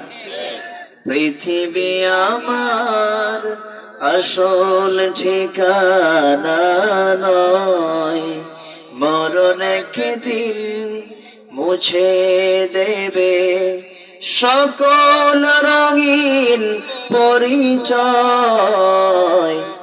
পৃথিবী আমার আসল ঠিকানা নয়। আল্লাহ আমাদেরকে এই জীবনে কিছু কাজ করার তৌফিক দান করুন, জোরে বলি আমিন। সবাই নামাজের মতো করে বসে সবাই বলি সুবহানাকা আল্লাহুম্মা ওয়া বিহামদিকা আশহাদু আল্লা ইলাহা ইল্লা আনতা আস্তাগফিরুকা ওয়া আতুবু ইলাইকা। আমরা আল্লাহর কাছে চাবো, এখন আল্লাহর কাছে প্রার্থনা করব আল্লাহ যেন আমাদের সকলের গুনাহগুলোকে maaf করে দেন। আমিন। আল্লাহুম্মা আমিন। আল্লাহুম্মা আমিন। ربنا ظلمنا أنفسنا وإن لم تغفر لنا وترحمنا لنكونن من الخاسرين لا تزغ قلوبنا بعد إذ هديتنا وهب لنا من لدنك رحمة إنك أنت الوهاب। গভীরাত নিঝুমরাত ঝিমানো রাত্রিতে হাজার হাজার মুসলমান নরনারীকে নিয়ে তোমার কালামের দুটো আয়াতকে সামনে রেখে একামতের দিনের উপরে কিছু কথা বলেছি, সাহাবে কেরামদের পারস্পরিক মহাব্বত নিয়ে কিছু কথা বলেছি, গুনার বোঝা মাথায় নিয়ে কাঙ্গালে ফিকারির মতো দুটো হাত পেতেছি। আল্লাহ গুনার দিকে নজর দিও না, বান্দা মনে করে তামাম জীবনের সমস্ত গুনাহগুলোকে মাফ করে দাও। জনম দুঃখিনী মা, জনম দুঃখী বাপ জান যারা চলে গেলেন, জিন্দেগির গুনাহগুলো মাফ করো, কবরগুলোকে জান্নাতের টুকরা বানায় দাও। আব্বা আম্মার জন্য কি দোয়া তাও শিখিয়ে দিয়েছো, আওয়াজ দিয়ে দিয়ে আমার সঙ্গে ঠোঁট মিলায় সবাই চিৎকার মেরে মেরে বলুন রব্বির হামহুমা কামা রব্বায়ানি সগীরা। রব্বির হামহুমা কামা রব্বায়ানি সগীরা। রব্বির হামহুমা কামা রব্বায়ানি সগীরা। ও আল্লাহ, বিশেষ করে মাহফিলটার আয়োজন যারা করলেন, শোনার জন্য যারা আসলেন, বিনিময়ে কিয়ামতের কঠিন ময়দান যেদিন কেউ কাউকে চিনবে না, সেই কঠিন মুসিবতের দিনে মাহফিল সবার জন্য নাজাতের মাধ্যম তুমি আল্লাহ বানাইয়া দিও। আল্লাহ তোমার বান্দাগুলোকে নিয়ে এমন সময় হাত তুলেছি, বাইতুল আকসা তুমি আল্লাহ মুসলমানদের হাতে তুলে দাও। 180 কোটি মুসলমানের জন্য ওমরের মতো একজন নেতা পাঠায়া দাও আল্লাহ। আল্লাহ আমার ডানে বামে সামনে পেছনে যত ভাই হাত তুলেছেন, আড়ালে যত মা বোন হাত তুলেছেন, সবার নাম তো আমার জানা নাই। যার যা চাওয়া তুমি আল্লাহ দয়া করে পাওয়া করে দিও। আব্দুল আজিজ ভাই সহ এই মাহফিলটার আয়োজনের ব্যাপারে যারা শ্রম দিয়েছেন, পরিশ্রম করেছেন, সবার পরিশ্রমকে তুমি আল্লাহ দয়া করে কবুল আর মঞ্জুর করে নাও। আল্লাহ তাআলা এই পৃথিবীতে আসার তো সিরিয়াল ছিল, যাওয়ার তো কোনো সিরিয়াল নাই। ডান হাতে আমলনামা না আসা পর্যন্ত মরণ দিবা না আল্লাহ। আল্লাহুম্মা হাসিবনি হিসাবান ইয়াসীরা ইয়া মুকাল্লিবাল কুলুব সাব্বিত কলবি আলা দীনিক।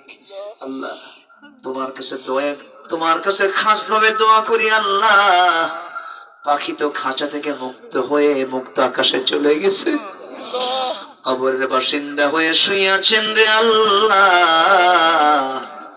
আমাদের কোরআনের পাখিটাকে তুমি আল্লাহ উত্তম জান্নাতের মেহমান বানায়া নাও।